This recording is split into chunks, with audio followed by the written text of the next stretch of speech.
Assalomu alaykum. Mijozlarni magnitdek jalb qiluvchi marketing tizimi deb nomlangan Obses marketing agentligining maxsus dasturini bugun siz bilan ko'rib chiqamiz. Uzoq kuttirmasdan videoning asosiy qismiga o'tamiz.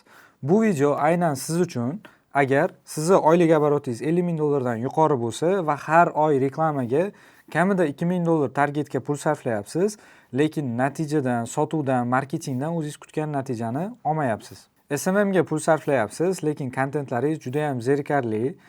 Kontent orqali reklamaga pul sarflamasdan ham o'zingiz kutgan sotuvlar kelmayapti. Undan ham yomoni, har oy post joylanyapti, lekin brendingizni taniqliligiga hech qanaqa hissa qo'shmayapti. Va siz brendingizni tanitib, sotuvlaringizni tizimli oshirishni xohlaysiz. Biznes egasi sifatida esa marketingdan xotirjam, boshqa muhimroq strategik ishlaringiz bilan shug'ullanishni xohlaysiz. Agar mana shu inson siz bo'lsangiz, xudo xolasa bu video sizga maksimal darajada foydali bo'lishiga ishonaman. Xo'p, nima uchun meni eshitishingiz kerak va nima uchun bu video siz uchun juda ham foydali bo'lishiga ishonch bilan gapiryapman. Ismim Aziz, Obses marketing agentligi asoschisi va rahbariman. Agentligimiz O'zbekiston bozorida oxirgi 6 yildan beri deyarli 200 ga yaqin loyihalarni marketingida muvaffaqiyatli ishlab kelyapti. Va yaqinda marketing agentligimizning oxirgi 1 yillikdagi natijalarni aniq bir raqamlarda hisobotni ko'tarib ko'rganimda, oxirgi 1 yilda mijozlarimizga har oy to'xtovsiz 500 ming dollardan oshiq sotuv qilishda yordam berganmiz o'zimizning marketing harakatlarimiz bilan. Loyihalarimizga esa bir oyda o'rtacha 15 mingtadan oshiq lead olib kelamiz va kontentlarimiz orqali 20 mingdan oshiq jonli obunachilarni olib kelamiz va bu ikkala raqamlar birlashgan holda loyihalarimizning brendini tanilishiga hamda sotuvlarini oshishiga yordam beradi. Bu natijalarni va o'zim haqimda ishlagan loyihalarimiz haqida sizga qisqacha ma'lumot berayotganim sababi, bizi aynan mana shu mijozlarni magnitdek jalb qiluvchi marketing tizimini mana shu oxirgi 5 yildan oshiq muddat ichida 200 ga yaqin loyihalar ichida o'zimizning jamoamiz bilan hozir men sizga qisqacha o'zimiz ishlagan brendlarni ko'rsatib beraman. Mana shu brendlar bilan ishlab nima ishlaydi o'zi? O'zi siz marketingga pul sarflayapsiz, o'zingiz kutgan natijani olmayotgan bo'lsangiz, o'zi nima sabab bo'ladi? Marketing haqida hamma har xil gapiradi. Har doim trendlar yangilanadi. Qanaqadir bir yangi narsa qilishimiz kerak degan biznes egasi sifatida xavotirda bo'lasiz. Operatsiyonkani ichiga kirib qolasiz. Sotuvchilar qanaqadir muammo haqida aytsa, marketing boshqa muammo haqida aytadi. Natijada biznes egasi sifatida siz o'zingiz vaqtingizni yo'qotasiz, pulingizni yo'qotasiz, lekin o'zingiz kutgan natijaga erishmaysiz. Biz ishlayotgan loyihalarimiz mana shunaqa muammolardan xoli tartibda ishlaydi va bu narsani qilishimizda bizning o'zimizning pocherkimiz bor. Ya'ni bizning o'zimizning metodimiz bor.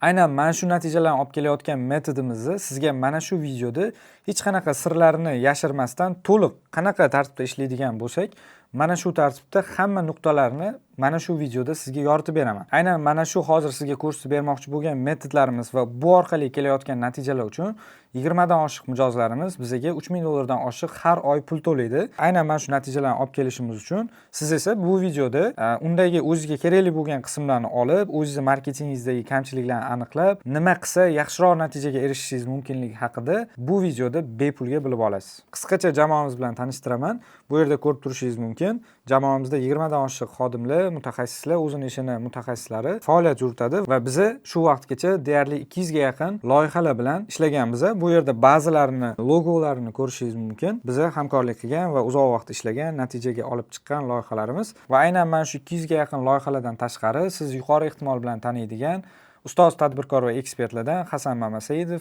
Ibrohim Gulyamov, Muhammadali Eshonqulov, Najot Nur kabi ustoz tadbirkor va ekspertlar bizga ishonch bildirishgan. Xo'p, endi aynan mana shu mijozlarni magnitdek jalb qiluvchi marketing tizimi o'zi qanaqa ishlaydi? Biz qanaqa tartibda yordam berib kelayotganimizni qisqacha tushuntiraman. Marketing agentligi qanaqadir postlar chiqarish bilan, target yoqish bilan shug'ullanadigan yoki qanaqadir xizmatlarni ko'rsatish bilan shug'ullanadigan bitta outsource jamoa degan tasavvur paydo bo'lib qolgan bo'lishi mumkin, lekin bizning ishlash tartibimiz bu narsani growth partner deydi. Nima degani bu? Growth partner degani o'sish hamkori. Bu biznes egasi sifatida siz faqatgina eng muhim o'zingizning biznesdagi boshqa yo'nalishlaringiz bilan va strategik ishlaringiz bilan shug'ullanasiz.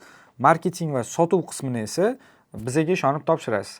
Ya'ni biz o'zimizni qaysidir loyihaga marketingga kiradigan bo'lsak, agar sizda sotuv bo'limi bo'ladigan bo'lsa, sotuv bo'limingiz bilan birgalikda qo'yilayotgan sotuv planlarini oshirishda birgalikda ishlaymiz. Agar sizda sotuv bo'limi bo'lmaydigan bo'lsa, biz shunchaki post chiqarib target yoqib, u yog'ini o'zingiz sotib oling degan narsa bo'lmaydi. Agar sotuv bo'limingiz bo'lmaydigan bo'lsa, yaxshi sotuv mutaxassislaringiz bo'lmaydigan bo'lsa, bu qismiga ham biz yordam beramiz va yakuniy natija uchun ishlaymiz. Qisqacha video oxirigacha nima olasiz degan narsani xulosa qilib, qisqacha natijaviy qismini aytaman.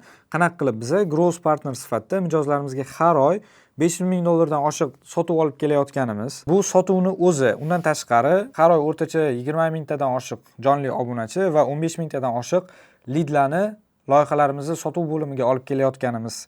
Qanaqa qadamlarda olib kelayotgan bo'lsa, hech qanaqa sirlarni yashirmasdan to'liq qadamlarni bilib olasiz va oxirida cheklangan sondagi bizneslar uchun aynan mana shu mijozlarni magnitdek jalb qiluvchi marketing tizimi produktimiz bo'yicha, ya'ni xizmatimiz bo'yicha cheklangan sondagi biznes egalariga o'zimizni maxsus taklifimizni beraman. Undan tashqari videoni oxirigacha ko'rsangiz, maxsus sovg'alar, maxsus bonuslar beraman. Bu tayyor video materiallar, tayyor shablonlar. Bu narsalarni ko'rganingizdan keyin biz bilan ishlashga majbur bo'lmaysiz. Bu narsalarni ma'lumot sifatida o'zingizga juda ham foydali bo'ladi. Shunchaki olib o'zingizni jamoangiz bilan ishlatsangiz ham, xudo xolasa natijasi sizda ko'rinadi. Xo'sh, nima uchun o'zi biznes egalari marketingda juda ham qiynalishadi? Men sizga hozir eng ko'p takrorlanadigan muammolarni qisqacha sanab beraman. Birinchisi, sotuvlaringiz qaysidir oyda yaxshi bo'ladi, lekin qaysidir oylada o'z-o'zidan tushib ketadi va siz buni nazorat qila olmay qolasiz. Sotuv degani qaysidir oyda yaxshi, qaysidir oyda yomon bo'ladigan bo'lsa, sizning xarajatlaringiz va sizning daromad maqsadlaringiz kutib turmaydi. Sotuv ham siz qo'ygan maqsadlar asosida aniq bir strategik holatda o'sib borishi kerak. Va siz agar u narsani nazorat qila olmaydigan bo'lsangiz, demak marketing va sotuv birgalikda siz kutgandek yaxshi ishlamayotgan bo'ladi. Lidlar keladi, boshlanishda hamma narsa yaxshi bo'ladi, lekin qanchadir muddat o'tgandan keyin lid narxlari oshib ketadi va sifati tushib ketadi. Va kelayotgan lidlarni qaysidir qismi sifatli deb o'ylashingiz mumkin, sifatli deb marketing bo'limi sizga ko'rsatishi mumkin, sifatli deb tan olishingiz mumkin, lekin sifatli bo'lgani bilan ham ularga sotuv qilib bo'lmaydi. Ya'ni marketingda mana bunaqa tushuncha bor, sifatli lekin холодный degan. Ya'ni sovuq mijozlarda sizni yoshi sizni kriteriyangizga to'g'ri keladi, o'zi nomer qoldirgan, sizni xizmatingizni sotib olish uchun qiziqish bildirgan, lekin sotib oladimi desa, nima uchun aynan sizdan sotib olish kerakligini aniq bilmagani uchun ham sizni natijalaringizni, sizni raqobatdan ajralib turadigan o'zingizni kuchli tomonlaringizni mijoz bilmagani uchun ham sifatli lidlar keladi, lekin baribir ham sotib olib kelmaydi.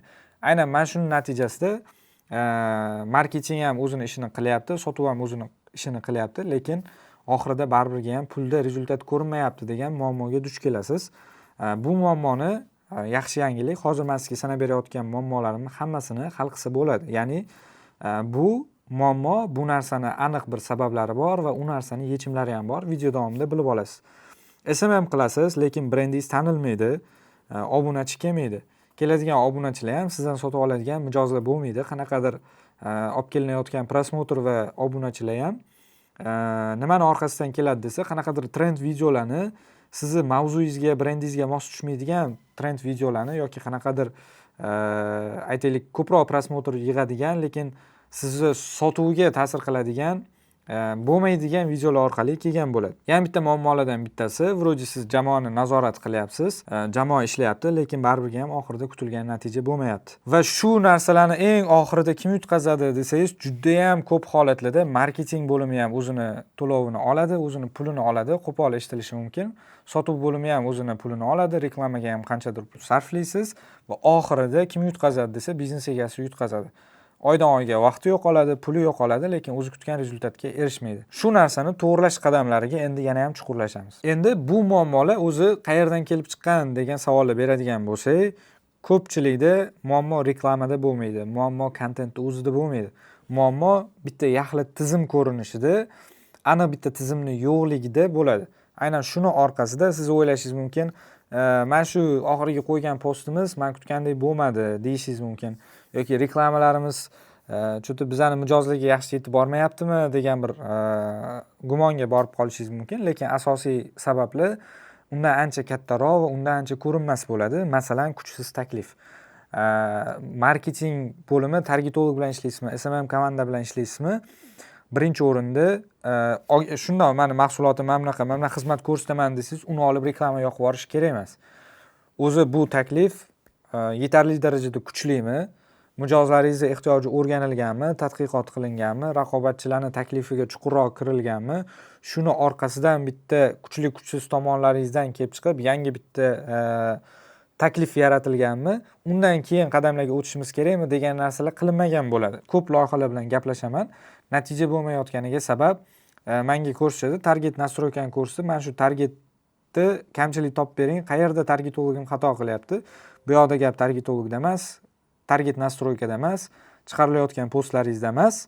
Umumiy olganda boshidan o'sha tadqiqot, kuchli taklif, o'sha strategiya va hokazo bitta tizim sifatida aniq bitta ketma-ketlikka bir-biriga zanjir sifatida bog'lanmagan bo'ladi. Misol uchun, oldingizda turgan ruchkalarning hammasini har xil tomonga otsangiz, hammasi rezultatga bormaydi. Lekin bir qanaqadir reja asosida ana bitta nishonga olib ketma-ketlikda harakat qiladigan bo'lsangiz, siz natijaga tezroq erishasiz. O'shuning uchun ham hamma narsani qilib ko'rib ham oxirida rezultatga erishmaydigan biznes egalari bor. Muammoning asl sabablari, ya'ni sotuv bo'lmasligiga teshik chelak ko'rinishdagi voronka, ya'ni mijozlarni olib kelyapsiz, lekin ular oxirida sizga pul to'layman deguncha shu etapda to'kilib ketadi. Sifatsiz lidlar keladi yoki sifatli bo'lsa ham sotib olish istagi unaqa oladigan mijoz kerak deydi-yu, xuddi shunaqa tartibda bo'lmaydi. Tizimsiz va kuchsiz sotuv bo'limi bo'ladi. Siz aytishingiz mumkin, "Ro'zi, menda sotuvchilar bor, qanaqadir darajada tizim bor", lekin biz eng zo'r umumiy olganda o'rtacha 80% bizneslardan yaxshiroq bo'lgan sotuv bo'limiga kirib, mutaxassislarni olib kirib audit qilganimizda sotuv bo'limida kamchiliklar ko'p bo'lgan. Ya'ni qaysidir darajada sotuv bo'limingiz bo'lishi mumkin, lekin bu zo'r ishlayapti degani emas. U narsani ichiga kiradigan bo'lsangiz, juda ham ko'p o'sish nuqtalari, ya'ni tochka rostlar bo'ladi. O'sha narsalarni ichiga kirish kerak bo'ladi. Pul olib kelmaydigan reklamalar, reklamaga pul sarflayapsiz. Mana hozir ham shu videoni yozishdan oldin bitta biznes egasi bilan ko'rishdik. O'tgan oyda reklamaga 6,5 ming dollar pul sarflashgan. Targetni o'ziga tushunishingiz uchun aytaman. Lekin kutilgan natija o'zidan o'zi bo'lgan organik sotuvlar, o'zi tavsiya orqali kelgan sotuvlar, aytaylik, undan tashqari eski mijozlarga qayta sotuvlar bilan bo'lgan sotuvlar undan ancha yaxshiroq. Reklamaga shuncha byudjet sarflangan. Bu reklamli byudjetning ichiga hali sotuv bo'limi xarajatlari, marketing jamoa xarajatlari qo'shilmagan. 10 ming dollardan oshiq marketingga, sotuvga pul sarflab turib ham o'zingiz kutgan natijani olmasligingiz mumkin. Gap bu yoqda reklamli byudjet yoki pulda emas. Umumiy olganda shu pulni qanaqa tartibda sarflashingiz juda ham muhim. Natijasiz va nomiga SMM yuritish bu narsaning asosiy sababi bo'ladi va undan ham hammasini yakuni borib taqaladigan narsa nazorat tizimini yo'qligi, ya'ni marketing strategiyasini to'g'ri bo'lib, shu asosida jamoa to'g'ri harakatlanyaptimi, yo'qmi? Bu narsani to'g'ri nazorat qilinmaydigan bo'lsa, kutilgan natijaga erishish qiyin bo'ladi. Xo'p, endi yechimga keldik. Muammoni ko'rdik, muammoni sabablarini ko'rib chiqdik. Endi yechim nima bo'ladi?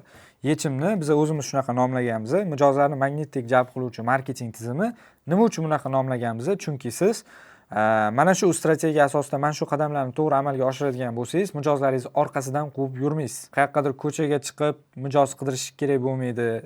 Tavsiya orqali mijozlar kimdir bu oyda bizani tavsiya qilib qolsa yaxshi bo'lardi degan bir nazorat qilib bo'lmaydigan yechimlarga tayanib qolmaysiz. Mijozlarning o'zi siz kutgan plan asosida o'zi sizni qidirib kelishni boshlaydi, o'zi siz bilan ishlashga, sizdan sotib olishga qiziqish bildiradi. Bu narsani qisqacha qadamlarini sanab o'taman va har bittasini ichiga chuqur kiramiz.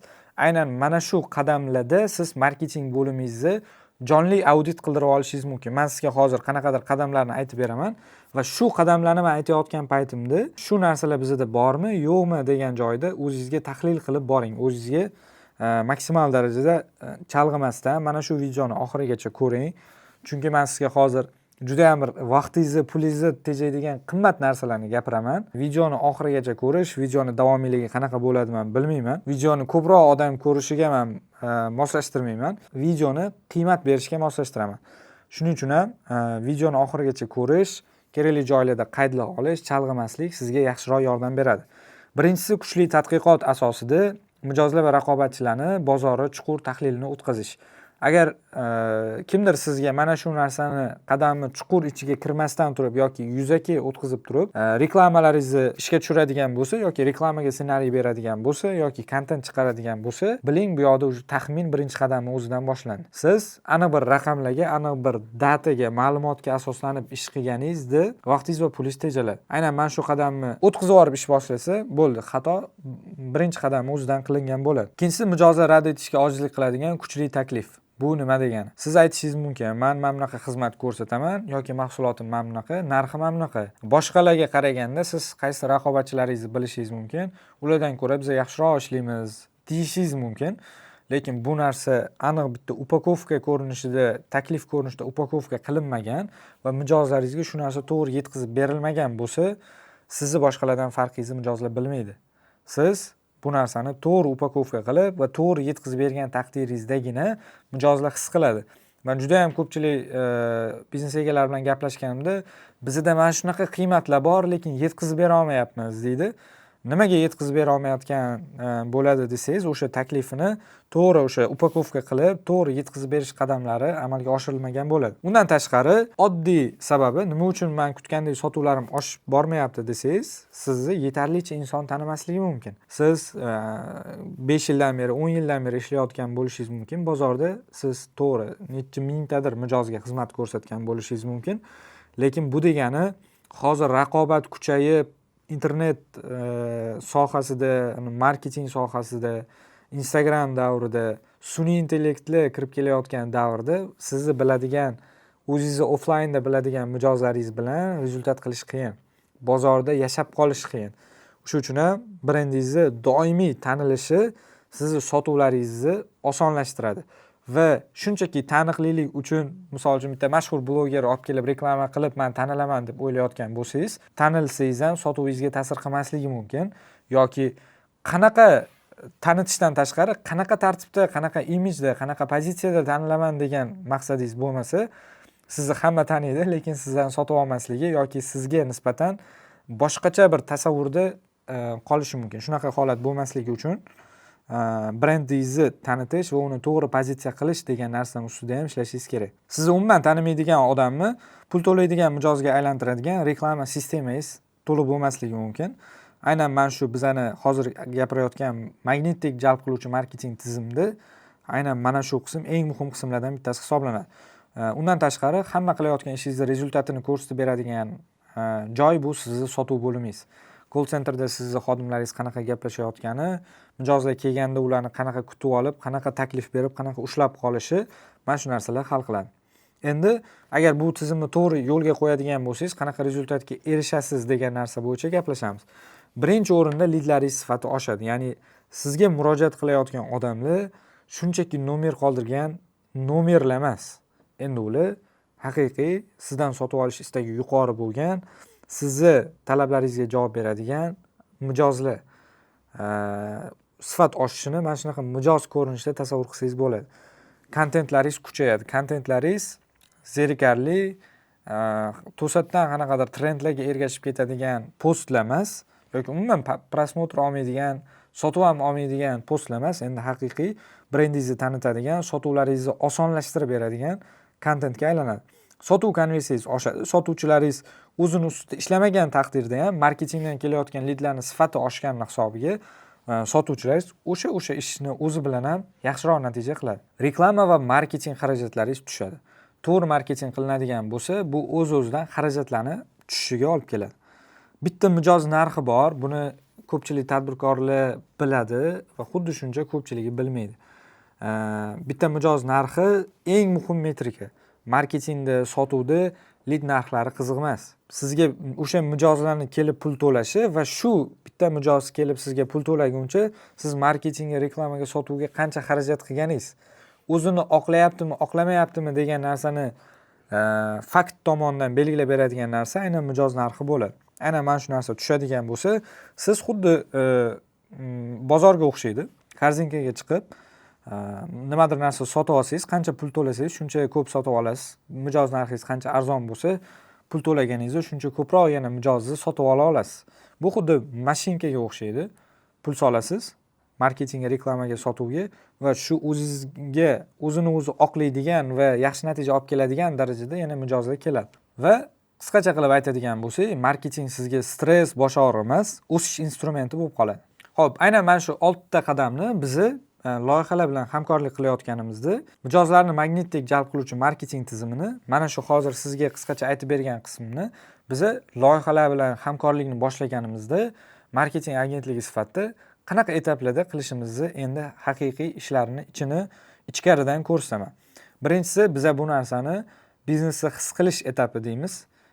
Marketing jamoa bilan ishlayotganingizda sizni biznesingizni ob'yomini, siz mijozlaringizga beradigan qiymatni tushunmasa, uni yetkazib berib bo'lmaydi. Shuning uchun biz bu narsani his qilish etapi deb nomlaymiz. Ikkinchisi, kuchli taklif. Bitta taklifni o'zi kuchli bo'lishi kerak, asosiy taklifingiz, lekin bu narsani o'zi yetmaydi siz natija qilishingiz uchun. Bu yoqda takliflar tizimi bo'lishi kerak. Aynan mana shu takliflar tizimi qanaqa ishlab chiqilishini ko'rib chiqamiz. Brendni tanitish va ishonch qurish, content marketing strategiyasi. To'rtinchisi, mijozlar oqimini jalb qilish, ya'ni bu narsa o'sha target qismidagi. Nimaga men target deb nomlamayman? Chunki bu yoqda targetni o'zini yoqqaningizda, misol uchun $300 ga ham yoki o'zingiz ham YouTubedan ko'rib target yoqsangiz bo'ladi. Gap bu yoqda target yoqishda emas. Gap bu yoqda o'sha sizga keladigan leadlarni, murojaatlarni qanchalik pozitsiyada sizga kelishida. O'sha uchun ham bu narsani biz lead generatsiya formulasi, lead generatsiya tizimi deymiz. 5-qadam esa murojaatlarni pulga aylantirish tizimi. Bu sizni kuchli sotuv bo'limingiz. Va 6-si raqamlarda monitoring qilish va boshqarish. Men sizga aytaman, hamma ishlar jarayonda ketib turgan paytda agar monitoring, hisobot almashuvi, kommunikatsiya jamoa o'rtasida yaxshi bo'lmaydigan bo'lsa, siz marketingda qilayotgan ishlaringizni boshqara olmaysiz.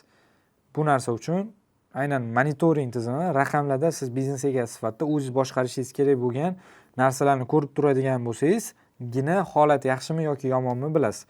Bo'lmasa taxminlarga asoslanasiz. Ba'zi mijozlarimiz borlar, akalarimiz yaxshi ishlayotganini qanaqadir bir natijaga ta'sir qilmaydigan narsalardan deb taxmin qilishadi. Ya'ni bitta o'rtog'im bilan gaplashdim, bir ikkita tanishlarim bor, ular ham shu sohada zo'r ketyapsan yoki yaxshi ketmayapsan dedi degan fikrga tayanib qoladi. Lekin bu yoqda biznes egasi sifatida siz aniq nazorat qilishingiz kerak bo'lgan raqamlar bor va holat yaxshi ketyaptimi, yomon ketyaptimi, buni sizni kayfiyatingiz ham hal qilmaydi, jamoani gapi ham hal qilmaydi, kimnidir fikri ham hal qilmaydi. Bu yoqda realniy raqamlar va natija hal qiladi. Aynan mana shu natija qanaqaligini bilishingiz uchun siz to'liq raqamlarni bilishingiz, tushunishingiz va nazorat qilishingiz kerak. Va biz ishlayotgan loyihalarimizda aynan mana shu raqamlarning ma'nosi va kunlik qanaqa holatda ketayotganini bitta dashbord qilib, ya'ni raqamlar ko'rinib turadigan dashbord deyiladi. O'sha dashbordda biznes egasi o'zi har kunlik xohlagan raqamlarimiz qanaqa ketayotganini ko'rib turish imkoniyatiga ega. Demak, birinchisi biznesni his qilish etapida nima ishlar qilinishi kerak va biz qanaqa ishlaymiz. O'zi asosiy muammo nima bo'ladi desa, marketing jamoa yollaysiz, lekin ular biznesingizni his qilmaydi. Ular o'zi bilib, yangilik qilish o'rniga nima qilish kerakligini siz aytib turasiz. Lekin aslida marketing jamoa o'zi his qilib, holatni bilib, o'zidan yangiliklarni, o'zidan kerakli ishlarni amalga oshirish kerak. Va Instagramda postlar, reklamalaringiz haqiqiy qiymatingizni mijozga yetkazib bera olmaydi.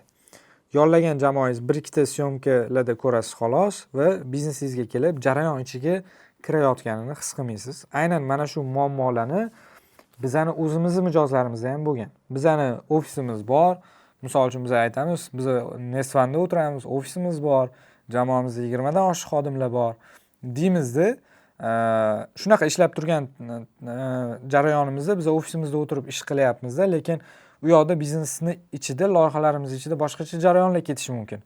Va nima uchun biz mahsulotimizga, produktimizga, xizmatimizga aynan mana shu qadamni qo'shdik? Chunki mijozlarimizdan bizga odzivlar kelishni boshladi. Qanaqa odziv? Bolalar his qilmayapti bizani, mana bu joylarda his qilmay qolyapti yoki iloji bo'lsa marketologlarimiz haftasiga 1-2 marta bizani ofisimizga kelib, biznesimizga kelib, jarayonlarni tanishib, biz bilan gaplashib turib keta oladimi degan narsani so'ragandan keyin men bu narsani ichiga chuqurroq kirdim. Shunda tushungan narsa rostdan ham bu yoqda faqat syomkaga borib kelib, har oy post chiqarib target yoqish bilan ish bitmaydi. U yoqda uni biznes ichiga chuqurroq kirish kerak, sotuvchilar bilan gaplashish kerak, biznes egasi bilan gaplashib turish kerak. Har kuni har xil g'oyalar keladi. Qanaqadir g'oyalarni olgandan keyin buni jamoa o'zi realizatsiya qilib ketishi kerak. Uni har oylik uchrashuvda biznes egasini o'zini esidan chiqib ketishi mumkin. Qanaqadir yangilik qilish mumkin bo'lsa yoki ungacha vaqt o'tib ketishi mumkin. Shuning uchun ham muammolar shunaqa ko'rinishda bo'ldi. Bizani yechim nima bo'ldi? Biz o'zimizni marketing agentligida jamoa bilan xizmat ko'rsatishimizda mana shunaqa yangilik qo'shdik. Ya'ni biz xuddi sizni outsource jamoangizdek emas, ichki jamoangizdagi ishlashga moslashishga harakat qilamiz. Outsource nimaligini bilasiz? Outsource degani bu ko'chada sizni o'zingiz ichkarida o'tirib ishlamaydigan, ko'chada ishlaydigan jamoa qanaqadir bir narsaga kelishuv qilinadi va ular o'zini ofisida tashqarida sizni biznesingiz ichidagi qaysidir qismlardagi ishlarni amalga oshiradi. Biza aynan mana shu outsourceda nimaga biznes egalarini ko'ngli to'lmaydi desangiz, outsourceda nazorat qilish qiyin.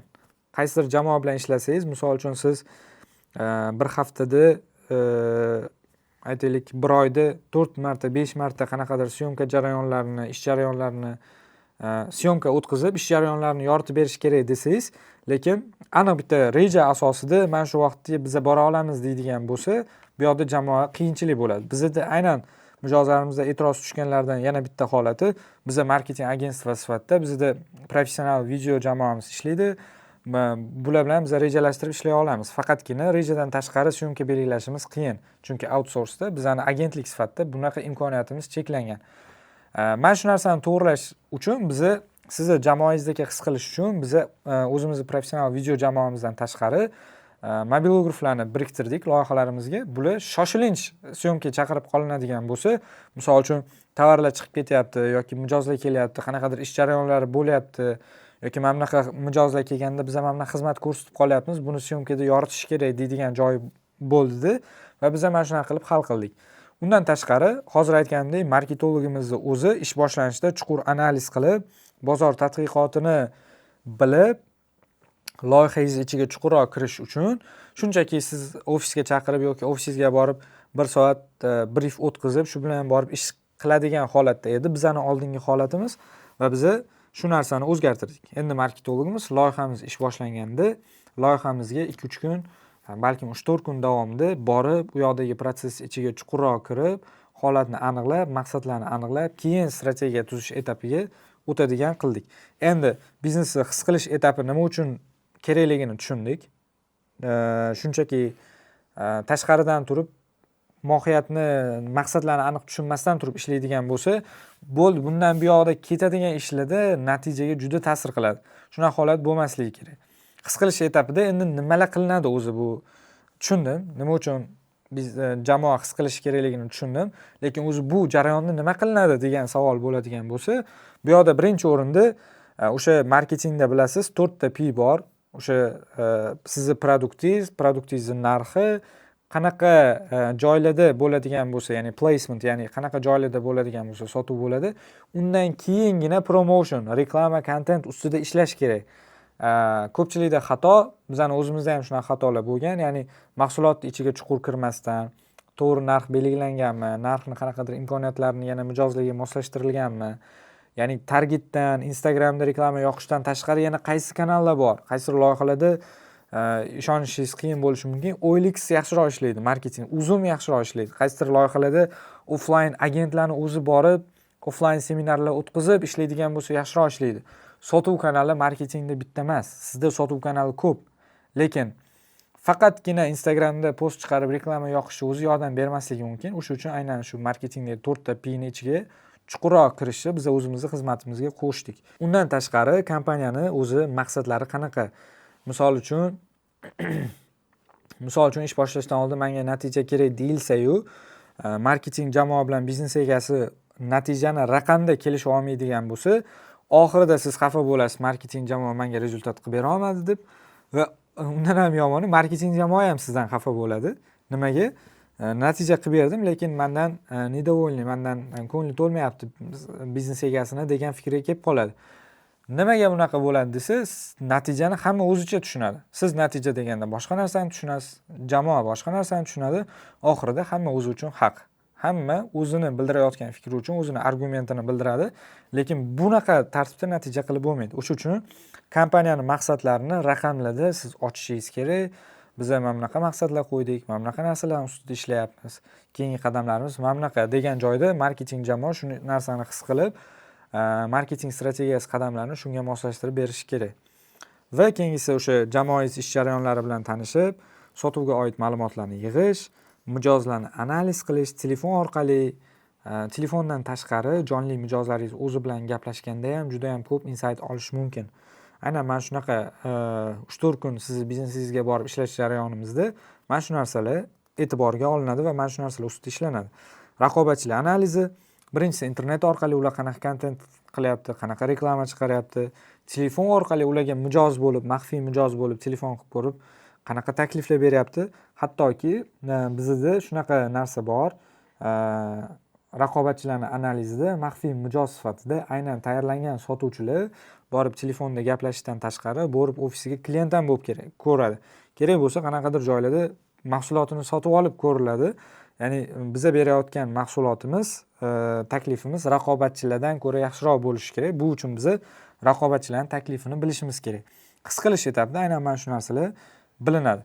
Endi xulosa qilib aytadigan bo'lsak, birinchi etap yakunida, ya'ni sizni biznesingizni his qilish etapida biz quyidagi ma'lumotlarga ega bo'lamiz. Birinchisi product analysis, bu nima degani? Mahsulotingiz analizi. Price analysis, bu narx strategiyasi. Placement, ya'ni shu mijozlarga yetkazish kanallari qanaqa va promotion. Endi mana shu uchalasidan kelib chiqib, biz reklamani qanaqa qiladigan bo'lsak, marketingni qanaqa qiladigan bo'lsak, sizga natija keladi. Aynan mana shu 4 ta P'ni xulosasi qilinadi. Keyingisi o'sha tadqiqot qismi, ya'ni mijozlaringiz analizi, raqobatchilaringiz analizi, strategik analiz, bu yoqda bo'lishi mumkin SWOT analizi, o'sha sizni kuchli kuchsiz tomonlaringiz raqobatchilardan olganda, balkim biz birdaniga kuchli taklif yaratganimizda hozir bunaqa xizmat ko'rsatishga biznes tayyor emas bo'lishi mumkin. Uni rejasini qilish kerak. Qanaqa etaplarda biz 6 oylik, 1 yillik strategiyamiz qanaqa bo'lishini ichiga kiriladi.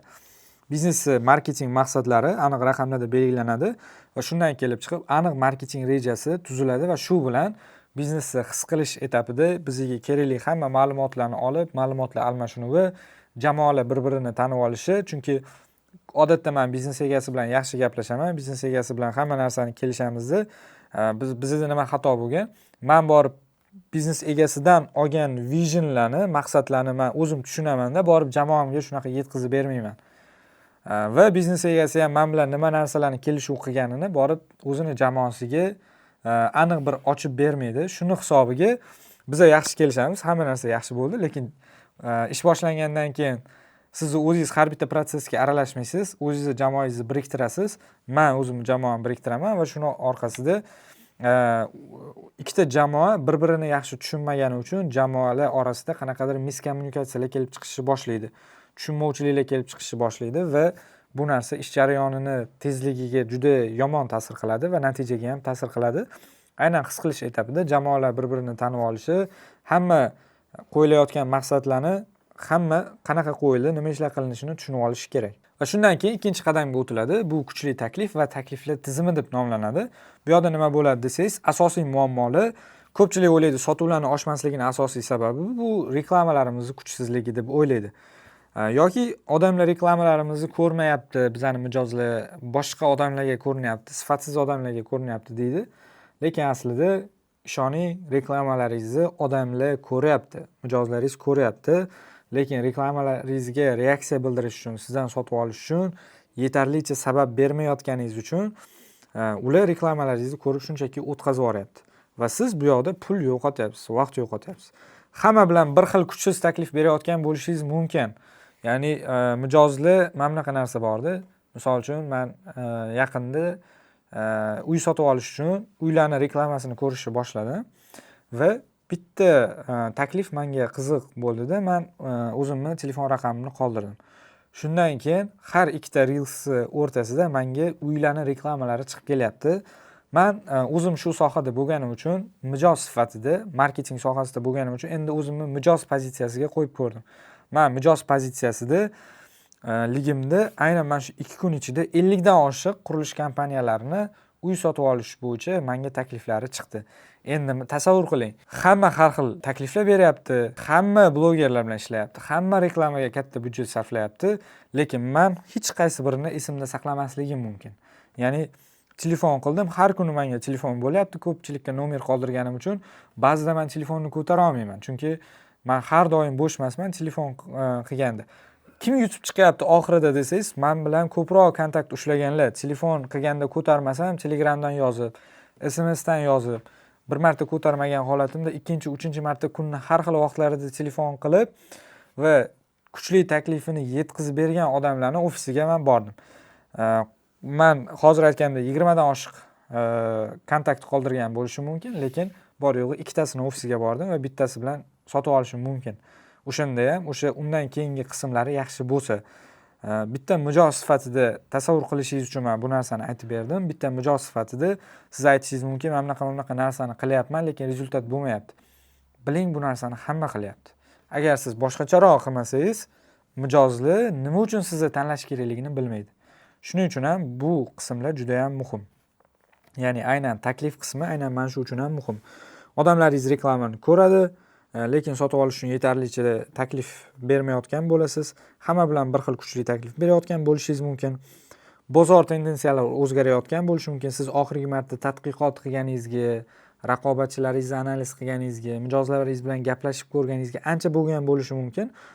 Vaholanki bu narsani kerak bo'lsa har oy qilish kerak, chunki bozor tendensiyalari, mijozlarning ehtiyojlari, talablari o'zgarib turadi. Va hattoki bozor taklifi ham o'zgaradi va bu narsa mijozlaringiz ehtiyojini ham o'zgartirib yuborishi mumkin. Mijozlarni jalb qilish uchun yangiliklar qilmayapsiz, maxsus takliflar ishlab chiqilmayapti va taklif va umumiy olganda taklif va taklif tizimi bilan bog'liq sizda muammo bor. Eslatma va xulosa qilib aytaman, agar taklifingiz kuchli bo'lmasa, sizni hech qanaqa marketing va zo'r marketolog ham qutqarib qola olmaydi. Shunchaki pullaringiz havoga uchadi. Sotish jarayoni o'zi siz uchun qiyinlashib ketaveradi. Sotish kerak, menimcha sotuv qilish kerak yoki savdo tushib ketdi degan joyda siz ichingizda og'riq boshlanadi. Ya'ni nimaga deganda shu darajada qiyinlashib ketaveradi agar siz mijozlaringizga berayotgan taklifingiz yetarli darajada kuchli bo'lmasa. Xo'p, tushundik. Kuchli taklif qilish kerak, takliflar tizimi bo'lishi kerak. Endi o'zi bu qanaqa bo'ladi desangiz, men qisqacha sizga tushuntirib ketaman. Agar taklifingiz ichida mana shu bizani o'zimiz ishlatadigan kuchli taklif yaratishning 7 ta komponentli formulasi bor. Mana shulardan bittasi bo'lmasa ham sizni sotuvingizga ta'sir qiladi. Bular nima? Birinchisi, shunaqa kuchli taklif ishlab chiqishingiz kerak va bu taklifingizni nima uchun berayotganingizni aytishingiz kerak. Ba'zida kuchli taklif ishlab chiqsak, mijozlarda shubha uyg'otish mumkin. Qanaqa qilib bunaqa taklif berish mumkin? Buni qanaqadir bir anaqasi bor, sababi bor, mahsulot sifatisiz bo'lsa kerak, xizmat sifatisiz bo'lsa kerak degan fikrga borib qoladi. Shunaqa bo'lmasligi uchun, buni oldini olish uchun siz nima uchun bunaqa kuchli taklif berayotganingiz sababini berishingiz kerak. Ikkinchisi, qiymat berishingiz kerak. Bu narsani biz marketingda value stacking deymiz. Ya'ni qiymat shunchaki qiymat bir martalik qiymat emas. Mijozlaringiz og'rig'idan, xohishlaridan kelib chiqib, mana narsani qilib beramiz, mana narsa degan holatda bir nechta qavatli qiymatlarni yig'ib berishingiz kerak. Bu narsani qiymat berish kerakligini hamma gapiradi, lekin qanaqa qiymat berish kerakligini ko'pchilik tushunmaydi. Bu narsani men sizga real misollarda ham qisqacha tushuntirib o'taman. Mijozga berilgan qiymat formulasini aytaman. Ularni og'riqlariga yechim bo'luvchi va xohishlariga osonroq olib boruvchi har qanday taklifingizga qo'shgan narsangiz qiymat ko'rinishida bo'ladi. Uchinchisi, to'g'ri narxlash. Berilayotgan taklif bilan narx bir-biriga to'g'ri kelmasa ham, mana shu narsa hal qilib qo'yadi. Bu yoqda narxlashni o'zini yo'nalishlari bor. Siz berayotgan qiymatdan ko'ra narxingiz arzonroq bo'lishi kerak. Bu degani narxni arzonlashtiring deyotganim yo'q. Siz narxni o'zgartirmasligingiz mumkin, lekin mijozga berayotgan qiymatingizni oshirishingiz mumkin va shuni qiymatliligini ochib beradigan bo'lsangiz, raqobatchilaringizdan qimmat bo'lsa ham mijozlar sizni tanlaydi. Keyingisi to'lov imkoniyatlari. Bugungi kunda misol uchun o'zingiz bo'lib to'lab berishingiz mumkin. Ya'ni to'lov imkoniyatlarini yoki oldindan 100% to'lov emasda bo'lib berishingiz mumkin. Natija qilganingizdan keyin xizmat ko'rsatadigan bo'lsangiz va bu natijaga aloqador bo'lsa yoki mahsulot sotadigan bo'lsangiz, qanaqadir chegirmalar berishingiz mumkin. Qimmatroq mahsulot sotadigan bo'lsangiz, bo'lib to'lash qilib berishingiz mumkin. Hech qanaqa rassrochka yoki foizlarsiz, ya'ni o'sha foizlarsiz bo'lib to'lash qilib berishingiz mumkin. Agar mana shu joylarda sizda narx qimmat bo'lib turib, mana shunaqa qo'shimcha imkoniyatlar bo'lmaydigan bo'lsa ham mijozlaringizni sotib olishiga ta'sir qiladi. Keyingisi bonuslar. Bu narsalar bu xuddi mana bunaqa narsaga o'xshaydi. Men misol uchun mana shu planshet sotib oldingiz. Aytaylik, men sizga planshet sotyapman. Men sizga to'g'ri narx berdim. To'g'ri tushuntirib berdim. Sizga tushuntirib berishim qiymat bo'lishi mumkin. Chiroyli muomala qilib tushuntirib berishimda keyin men sizga bonus berishim mumkin. Bonusda mana bunaqa chexol bilan mana bu ruchkasini men sizga qo'shib berishim mumkin. Bu narsa misol uchun men hozir misol tariqasida ko'rsatyapman. Shunaqa darajada bonus beradigan bo'lsangiz, bonus bu sizni narxi to'g'ri kelmaydi deyishingiz mumkin. To'g'ri, narx bo'yicha bu yoqda gap ketmayapti. Sizning mahsulotingizga sizdan hech qancha ko'p mehnat, pul ketmaydigan, lekin mijozlaringiz uchun qadrli bo'ladigan kichkina narsalar bo'lishi mumkin. O'sha narsalarni qo'shib berishingiz bonus tariqasida mijozlarga yoqimli bo'ladi. Va 6-si kafolat. Riskni to'liq mijozlaringizga yuklaydigan bo'lsangiz, bu sotuvingizga ta'sir qiladi. Aytishingiz mumkin, men ko'pchilik bilan gaplashganman, hozir hech narsaga kafolat berib bo'lmaydi, kafolat berishni o'zi noto'g'ri deyishingiz mumkin, lekin men sizga mana bunaqa misolda tushuntiraman. Siz kafolat berasizmi, yo'qmi, lekin sizda kafolat bor. Ishonmasligingiz mumkin, isbotlab beraman. Siz qanaqadir xizmat ko'rsatdingiz, mahsulot yetkazib berdingiz, lekin o'sha siz reklama qilgan yoki sotuv jarayonida aytganingizdagi mijozga qiymat bera olmadingiz. Buzilib qoldi, rezultat bo'lmay qoldi, kutilganday bo'lmay qoldi, nimadir bo'lib qoldi va mijozlaringiz sizga e'tiroz bildirib kelsa nima deysiz? O'sha joyda siz mijozni norozi qilib chiqarmaysiz. Va'da qilingan narsa o'xshamay qolgan bo'lsa, siz unga u narsani to'g'rilab berasiz. Va mana shu narsangiz o'zi kafolat. Shunchaki siz buni reklamada aytmayotgan bo'lishingiz, reklamada ishlatmayotgan bo'lishingiz mumkin. Lekin baribir ham sizda kafolat bor. Lekin siz nimadir narsani sotganingizdan keyin mijozga sotganingizda aytgan gapingiz bilan boshqacha narsa bo'lib qolsa, mijoz qaytib kelsa, "Yo'q, men bilmayman" deydigan bo'lsangiz, bunaqada uzoqqa borib bo'lmaydi. Sizda kafolat qanaqadir ko'rinishda bor. Baribir ham mijozlarni rozi qilishingiz kerak. O'sha uchun bu narsani takliflaringizda ham ishlatishingiz kerak. Va shoshilishsiz siz zo'r taklif berishingiz mumkin, lekin mijozlar hozir sotib olish uchun hech qanaqa sabab ko'rmayotgan bo'lishi mumkin. O'shani hisobiga ham keyinroq sotib olaman, keyinroq telefon qiling degan mijozlarning soni ko'payib ketishi mumkin. Aynan mana shu 7 qadamli formulada siz taklifingizni kuchaytirib olishingiz mumkin. Va qo'shimcha bonus qilib beraman. Mana shu taklifingizni yana ham kuchliroq qilish uchun siz o'zingizga feature benefit list deydi, ya'ni mahsulotingizning xususiyatlari va mijozga beradigan foydasini o'zingiz uchun ro'yxat qilib oling.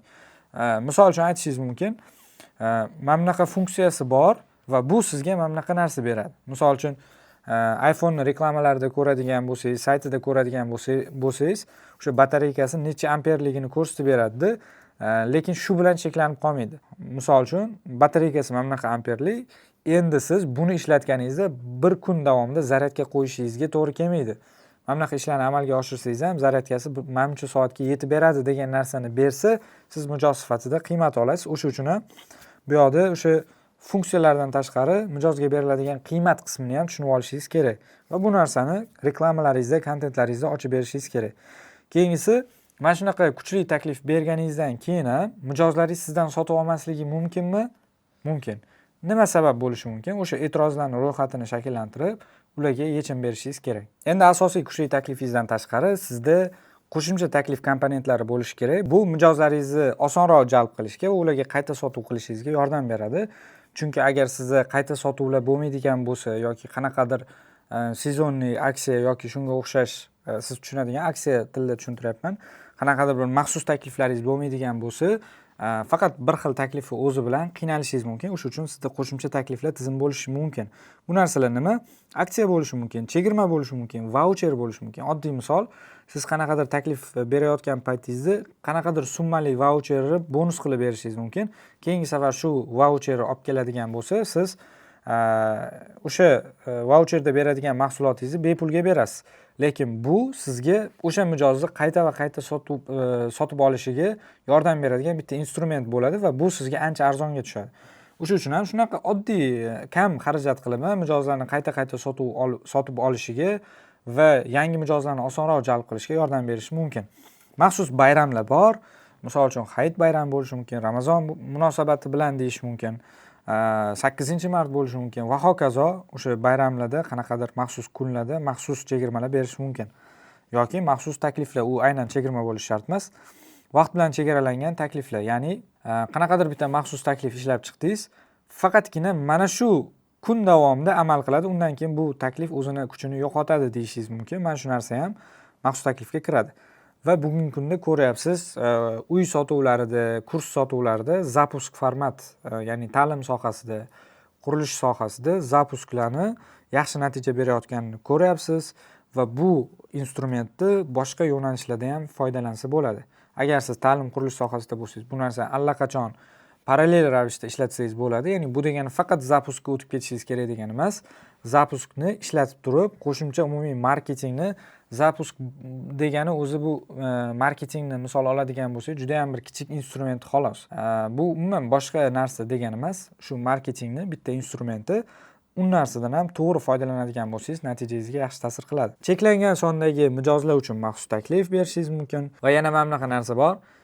Eshitilish qo'pol bo'lishi mumkin, lekin bu narsani hamma to'g'ri, sog'lom raqobat muhitida amalga oshiradi. Ya'ni raqobatchilarning mijozini o'zingizga o'tkazadigan maxsus takliflar berishingiz mumkin.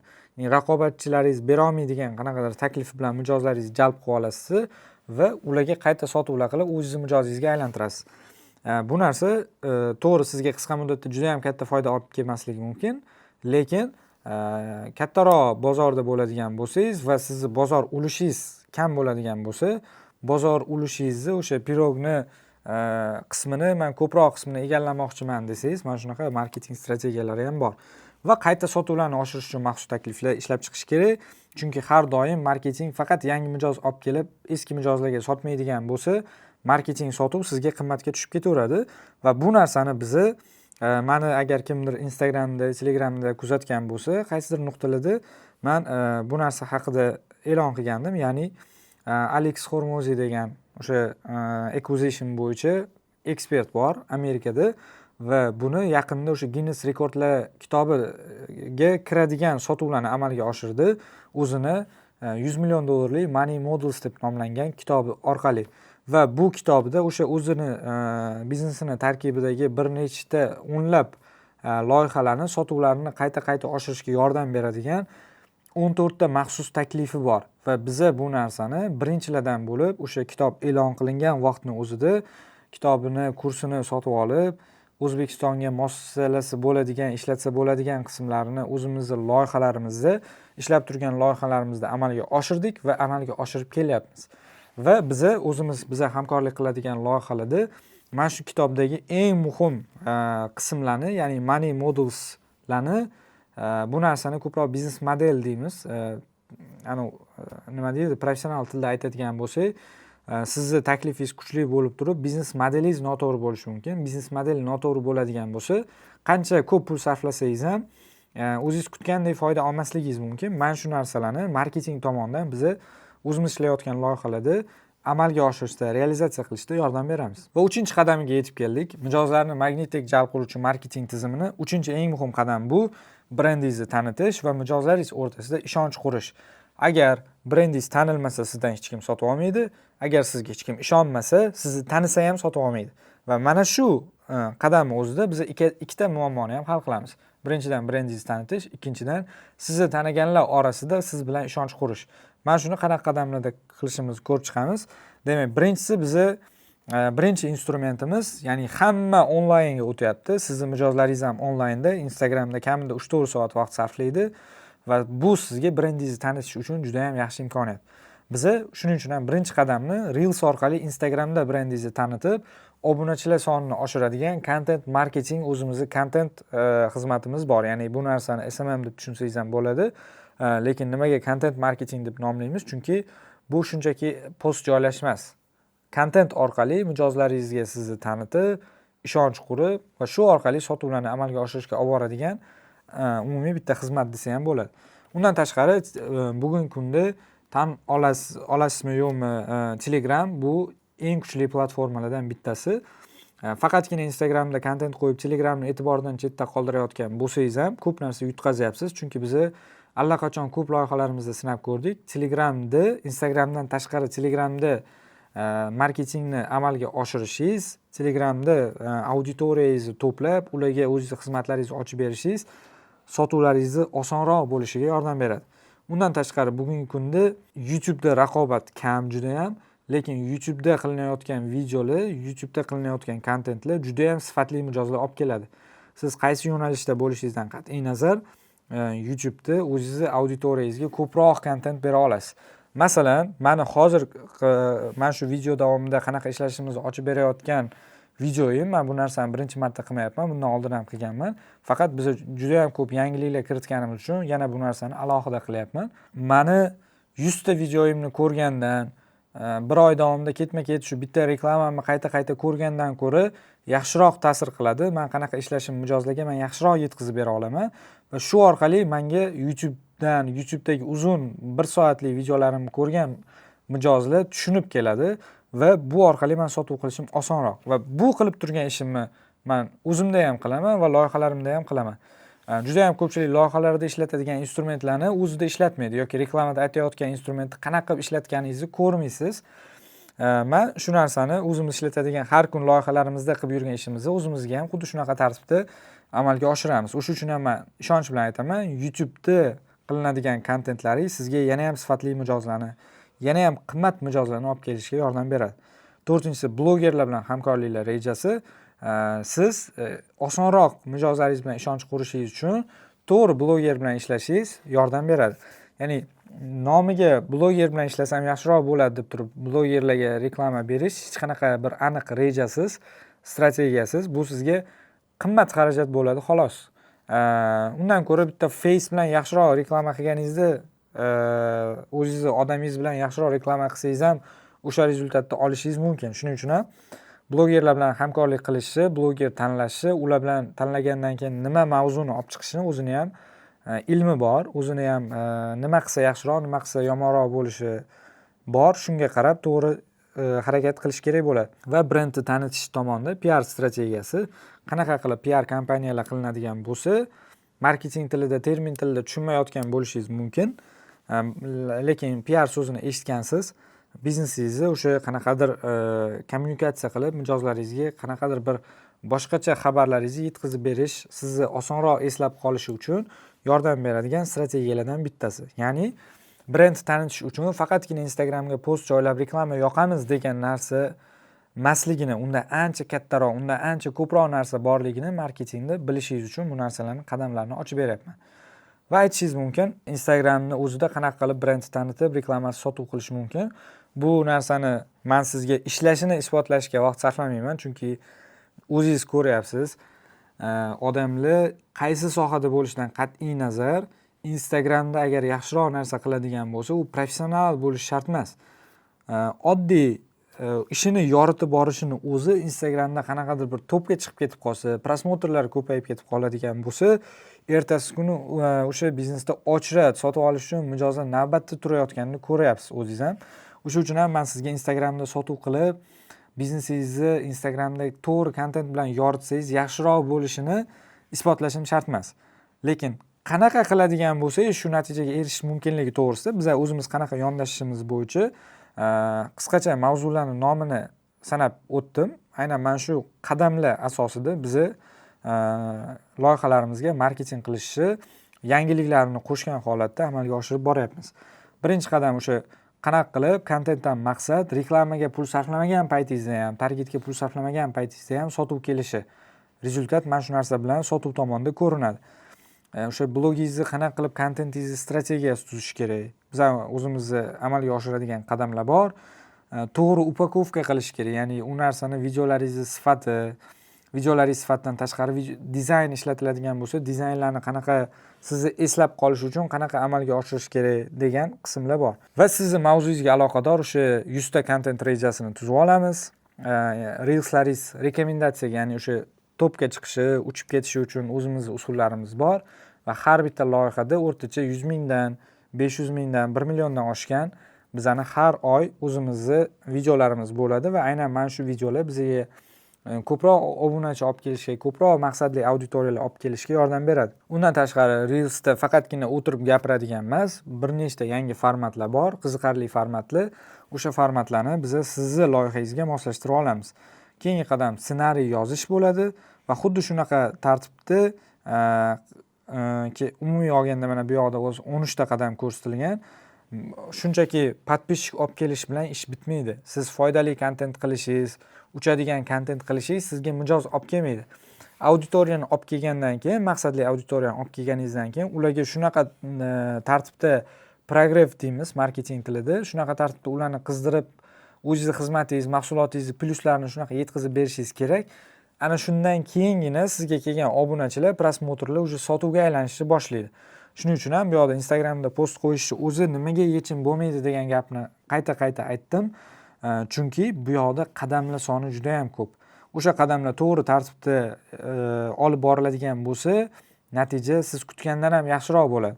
To'g'ri, qadamlar ko'p, qiyin ko'rinishi mumkin, lekin bu narsani bir marta to'g'ri yo'lga qo'yadigan bo'lsangiz, endi siz uchun Instagram qiyin bo'lmay qoladi va natija doimiy olib kelayotganini ko'rishingiz mumkin bo'ladi. Va hozir aytganimdek, biz o'zimiz ishlayotgan loyihalarga qo'shimcha bonus tariqasida bizning o'sha professional video jamoamiz reja asosida ishlay oladigan bo'lsa, rejadan tashqari shoshilinch videolar chiqadigan bo'lsa, biz mobilograflarni qo'shib berdik. Ko'pchilik qiynaladi shu mobilograf so'zini aytishga, o'zim ham ba'zan aytayotganda anaqa tutilish bo'ladi. Nima farqi bor desa, video jamoa ko'proq professional kamerada, ko'proq o'sha professional chiroqlar bilan aniq reja asosida borib syomka qiladigan bo'lsa, mobilograf esa bugungi kunda o'sha telefonda syomka qilish uslubi bo'ladi. O'zini telefonda syomka qiladi, o'zi montaj qiladi va o'zi storieslarni jonliroq yuritishga, storieslarni ham ahamiyati katta. Bu yoqda Instagram orqali sotuvlarni amalga oshirishdi va undan tashqari tabiiyroq, jonliroq kontentlar qilaylik degan takliflar juda ham ko'p tushgan bizga loyihalarimizdan, biznes egalaridan va biz u narsani ichiga kirib qilib ko'rganmiz. Rostdan natijaga yaxshi ta'sir qilgan. O'shuning uchun ham bundan buyog'iga xizmatlarimizga mana shu narsani loyihalarimizda qo'shib berib, mana shunaqa tartibda ishlarni amalga oshiryapmiz. Va mijozlarni magnitdek jalb qiluvchi marketing tizimini 4-qadamga yetib keldik. Bu lead generatsiya tizimi. Sodda tilda aytganda bu target. Nima uchun target deb nomlamaymiz? Chunki bu yoqda target yoqishi o'zida ham shunchaki target yoqib yuboradigan bo'lsangiz, juda ham ko'p muammolarga duch kelasiz. Birinchi muammoingiz leadlaringiz sifati 50% dan ham past bo'lishi mumkin qaysidir ko'p holatlarda. Sifatli leadlar kelyapti, lekin sifatli leadlar sovuq, sizdan sotib olmaydigan leadlar. Lead narxlari qimmatlashib ketadi, reklama o'zini oqlamaydi, sotuv bo'limini vaqti behuda ketadi.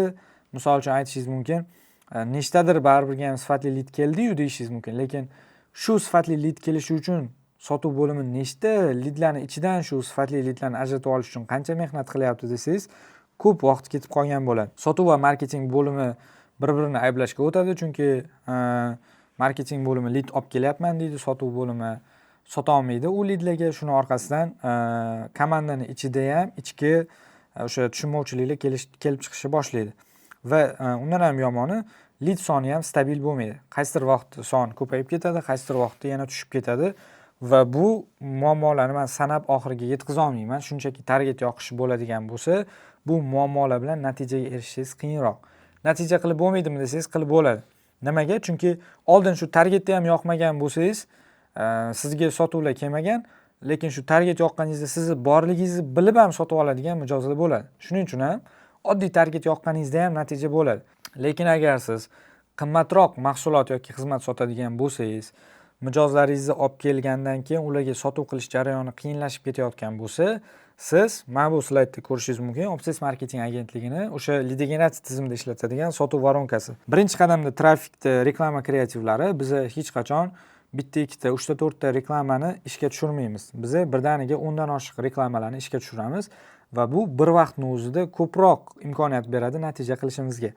Keyingisi qiymatli filtr qo'yamiz, ya'ni mijozlarni jalb qilish uchun mana hozir o'zimizni xizmatimizda ishlatayotgan narsam foydali video, xizmatimizni to'liq ochib beradigan foydali video qilyapman. Undan tashqari PDF foydali instrumentlar, materiallarni berishim mumkin. Siz shunda tushunasiz, bu bolalar shunchaki prosta target yoqib beradigan yana bitta agentство emas, bular realniy rezultatga ishlar ekan. Mana bunaqa rezultatlari bor ekan, mana bunaqa joyiga e'tibor berar ekan degan narsani chuqurroq tushunib olasiz va shu orqali siz qiymat ham olasiz. Mana bilan ishlamasangiz ham siz qanaqa ishlash kerakligini tushunib olasiz. Eng kamida mana shu narsa qiymat beradi. Undan tashqari biz qanaqa natijalar olib kelayotganimiz sizga ko'rsatib boradigan bo'lsam, sizning savollaringiz kamayadi. Shundan keyin men o'zimni taklifimni berib, siz bilan gaplashib, agar to'g'ri keladigan bo'lsa, hamkorlik qiladigan bo'lsak, sotuv protsessi meni misolimda hozir osonroq ketadi. Va bu narsani biz xuddi shunaqa tartibda mijozlarimizda ham ishlatamiz. Chunki mijozlarimiz orasida xizmat narxi $500 dan baland yoki mahsulot narxi bitta mijoz ulardan sotib olish uchun $2000, $3000, $10000, $50000 dan oshiq pul sarflaydigan loyihalarimiz bor. Misol uchun agar siz qimmatroq mahsulot sotadigan bo'lsangiz, mijozlar sizdan sotib olishdan oldin sal o'ylab, har kuni sota olmaydigan narsasi bo'ladigan bo'lsa, bu varonka ishlaydi. Agar bu varonka qiyin emasmi, men mijozlarim sotib oladimi deydigan bo'lsangiz, agar siz suv sotadigan bo'lsangiz, non sotadigan bo'lsangiz, kundalik iste'moldagi FMCG mahsulotlar deydi marketing tilida, mana shunaqa mahsulotlar sotadigan bo'lsangiz, bu narsa ishlamaydi. Ya'ni bunaqa qilishingiz shart emas. Shunchaki mijozlaringiz oldiga chiqarishingiz kerak, ko'rsatishingiz kerak va mijozlaringiz sotib oladi. Lekin agar qimmatroq mahsulot sotadigan bo'lsangiz, qimmatroq xizmat sotadigan bo'lsangiz, mijozlarning tanlovida informatsiya yetishmovchiligi boshlanadi. Bunaqa xizmatingizni sizni raqobatchilaringiz ko'p, lekin nima uchun mijozlar sizni tanlashi kerak degan joyda savoliga javob olmagan bo'ladi. O'sha uchun ham mana shu qadamlar agar bo'ladigan bo'lsa, mijozlaringiz sizdan sotib olishi ancha osonroq bo'ladi. Hattoki qadamlar ko'payib ketsa ham mijozlar o'zi hozir uzun video ko'radimi, uzun matn o'qiydimi degan savolni ko'pchilik beradi. Va bizda shunaqa reklamalarimiz bor. Reklamaga ko'pchilik 30 sekunddan oshsa odamlar ko'rmaydi, unaqa video qilmanglar deydi. Biz reklamaga 5 minutlik, 10 minutlik videolarni ham targetga yoqamiz. Nimaga? Chunki agar mijozlaringizni muammosi, og'rig'i bo'ladigan bo'lsa va kichkina pul to'lamaydigan bo'lsa, ular albatta o'zini savollariga javob olishi kerak. Va bu savollarga siz javob ochib beradigan qanaqa varonka qadamlarini, qanaqa qiymatlarni qo'shadigan bo'lsangiz, mijozlaringizga bu narsa qiymatli bo'ladi. Misol uchun, faqatgina lead magnet deymiz, ya'ni mijozlarni jalb qiladigan, magnitdek jalb qiladigan narsa ularga foydali bo'lgan, lekin qiymatli bo'lgan, shu bilan bir vaqtda qiymatli bo'lgan narsalar lead magnet deyiladi.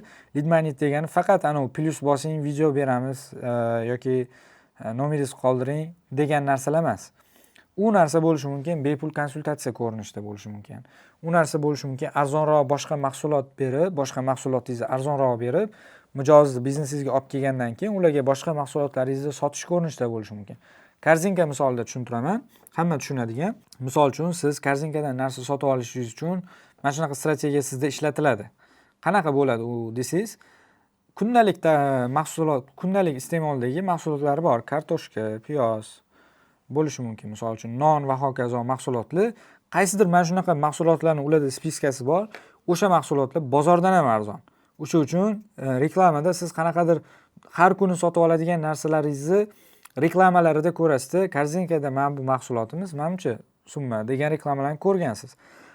Bu narsa mijozlarni jalb qilib, korzinkani eshigidan olib kirguncha va odat shakllanguncha va siz bo'ldi, men bozorlik qilib narsalarni olib kelaman, keyin korzinkadan faqat men narsalarni olib turaman degan mijozlar ham borib korzinkaga o'rganib qoladi va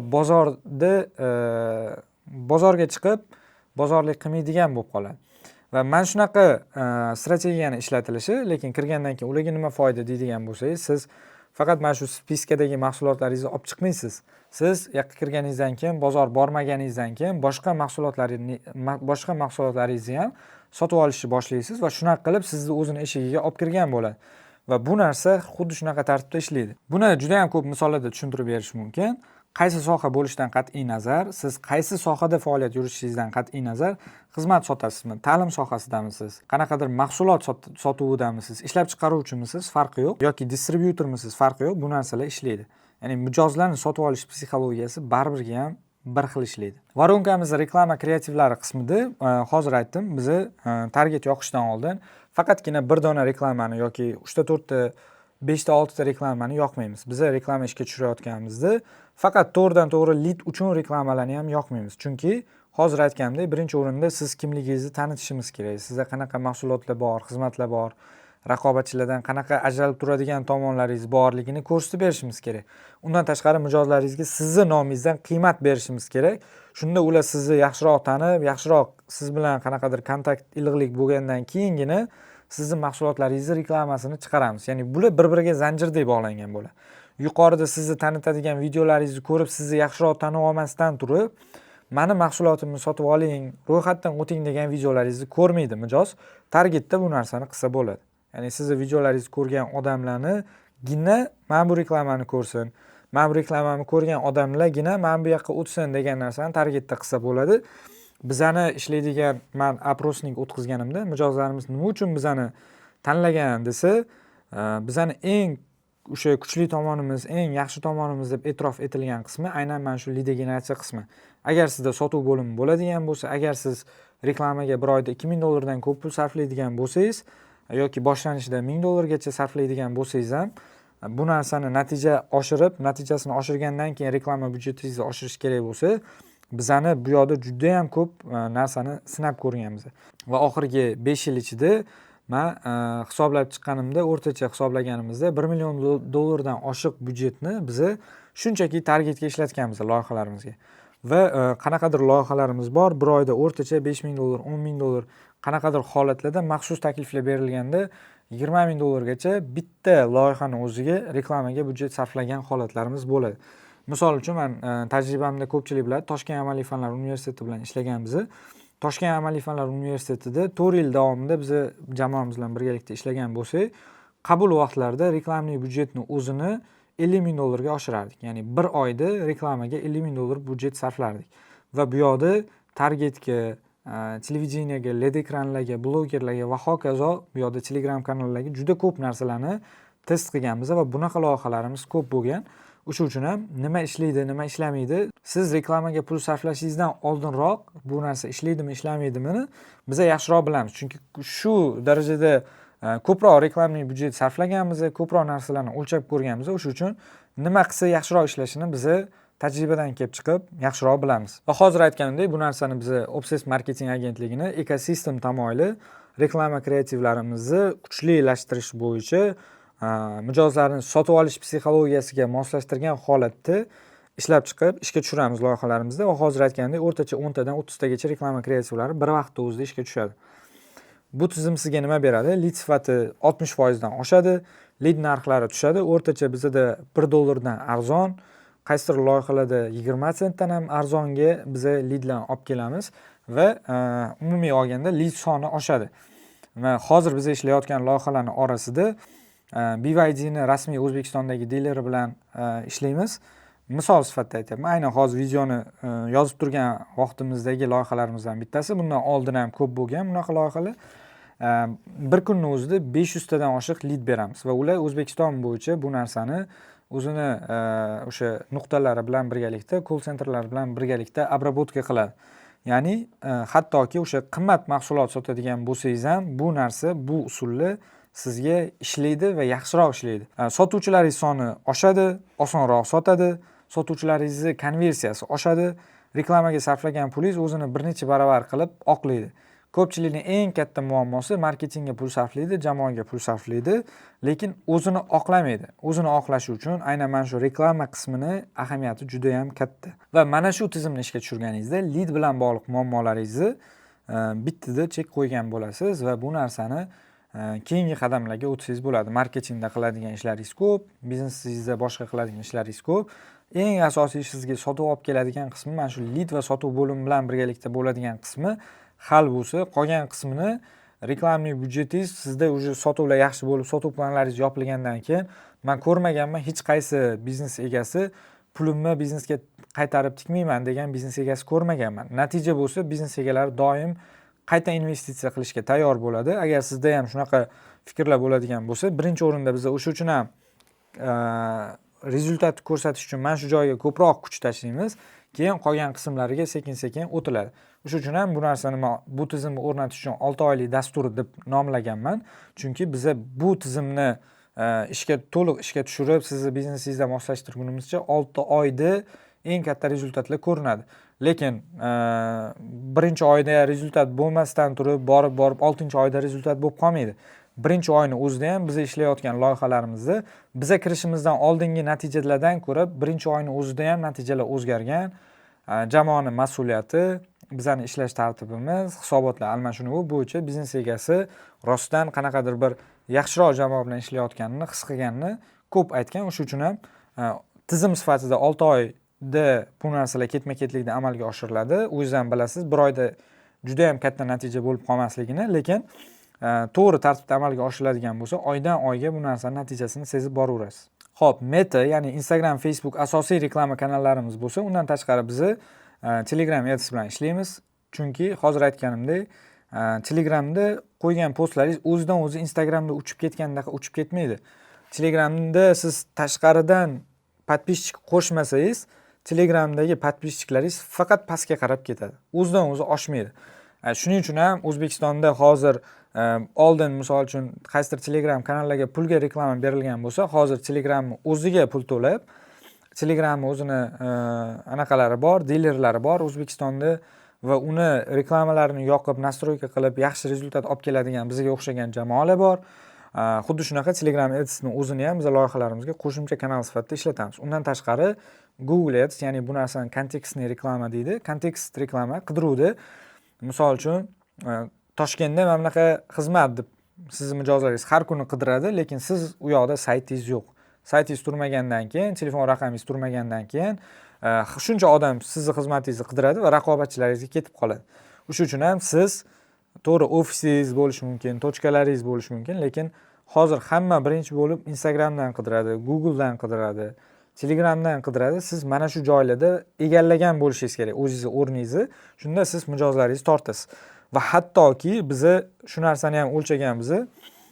Hattoki qanaqadir mahsulot sotuv bilan shug'ullanadigan bo'lsangiz, OLXdan ham trafik jalb qilish mumkin yoki uzum orqali ham mijoz jalb qilish mumkin.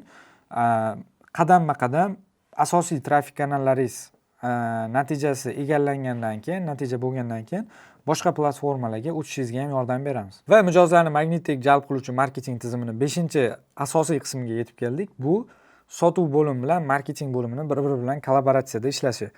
Asosiy muammolar sotuv plani urilmay qolsa, sotuv bo'limi marketingni ayblaydi, marketing sotuv bo'limini ayblaydi, sotuvchilar marketing rejadan bexabar bo'ladi, ya'ni marketologlar nimadir ustida ishlayotgan bo'ladi, sotuvchilar uni bilmaydi.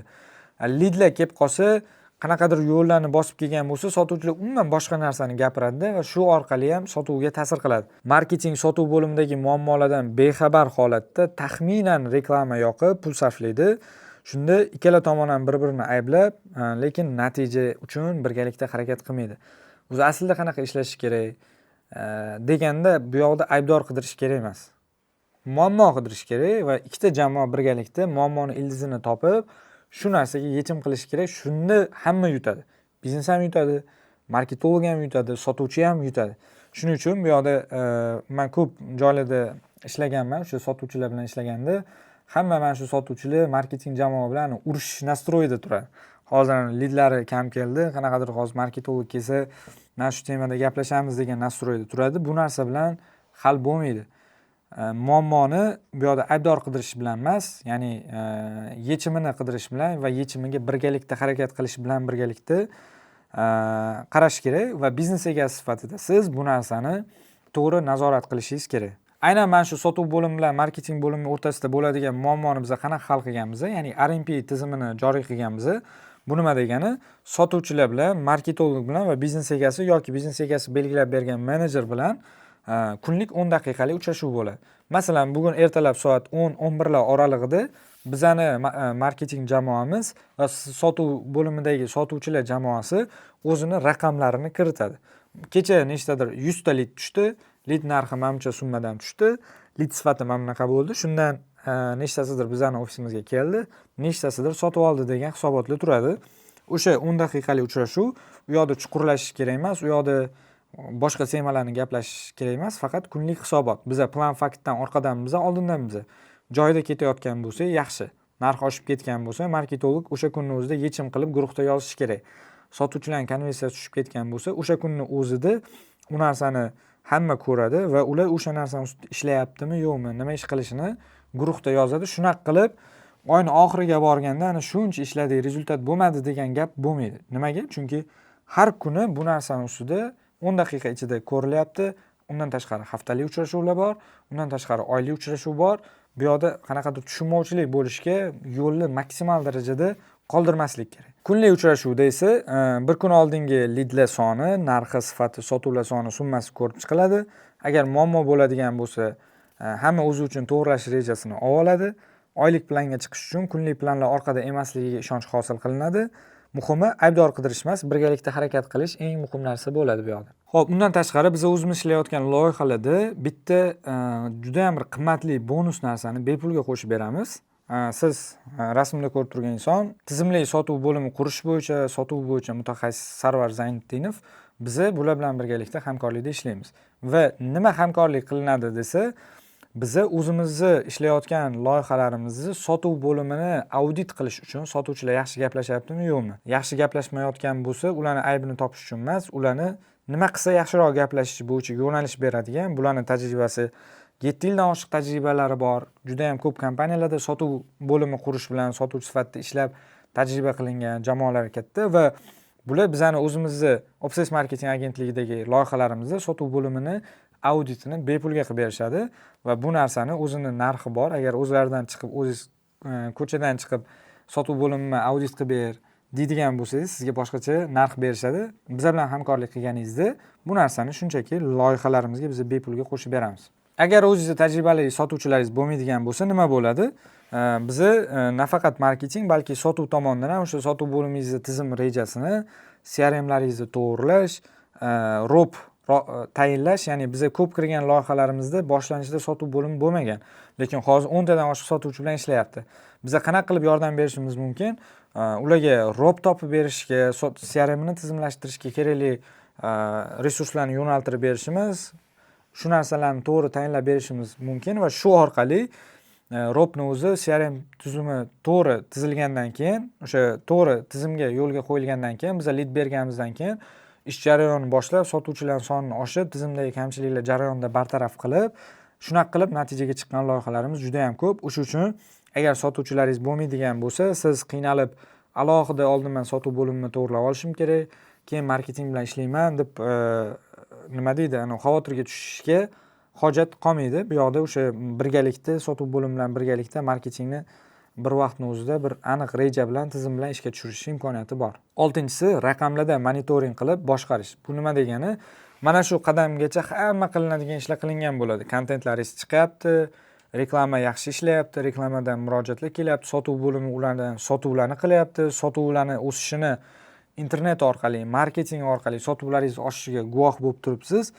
Endi bu narsa natijani ushlab qolish uchun va o'stirish uchun nima qilish kerak desa, uni raqamlarda monitoring qilish, raqamlarda boshqarish kerak bo'ladi.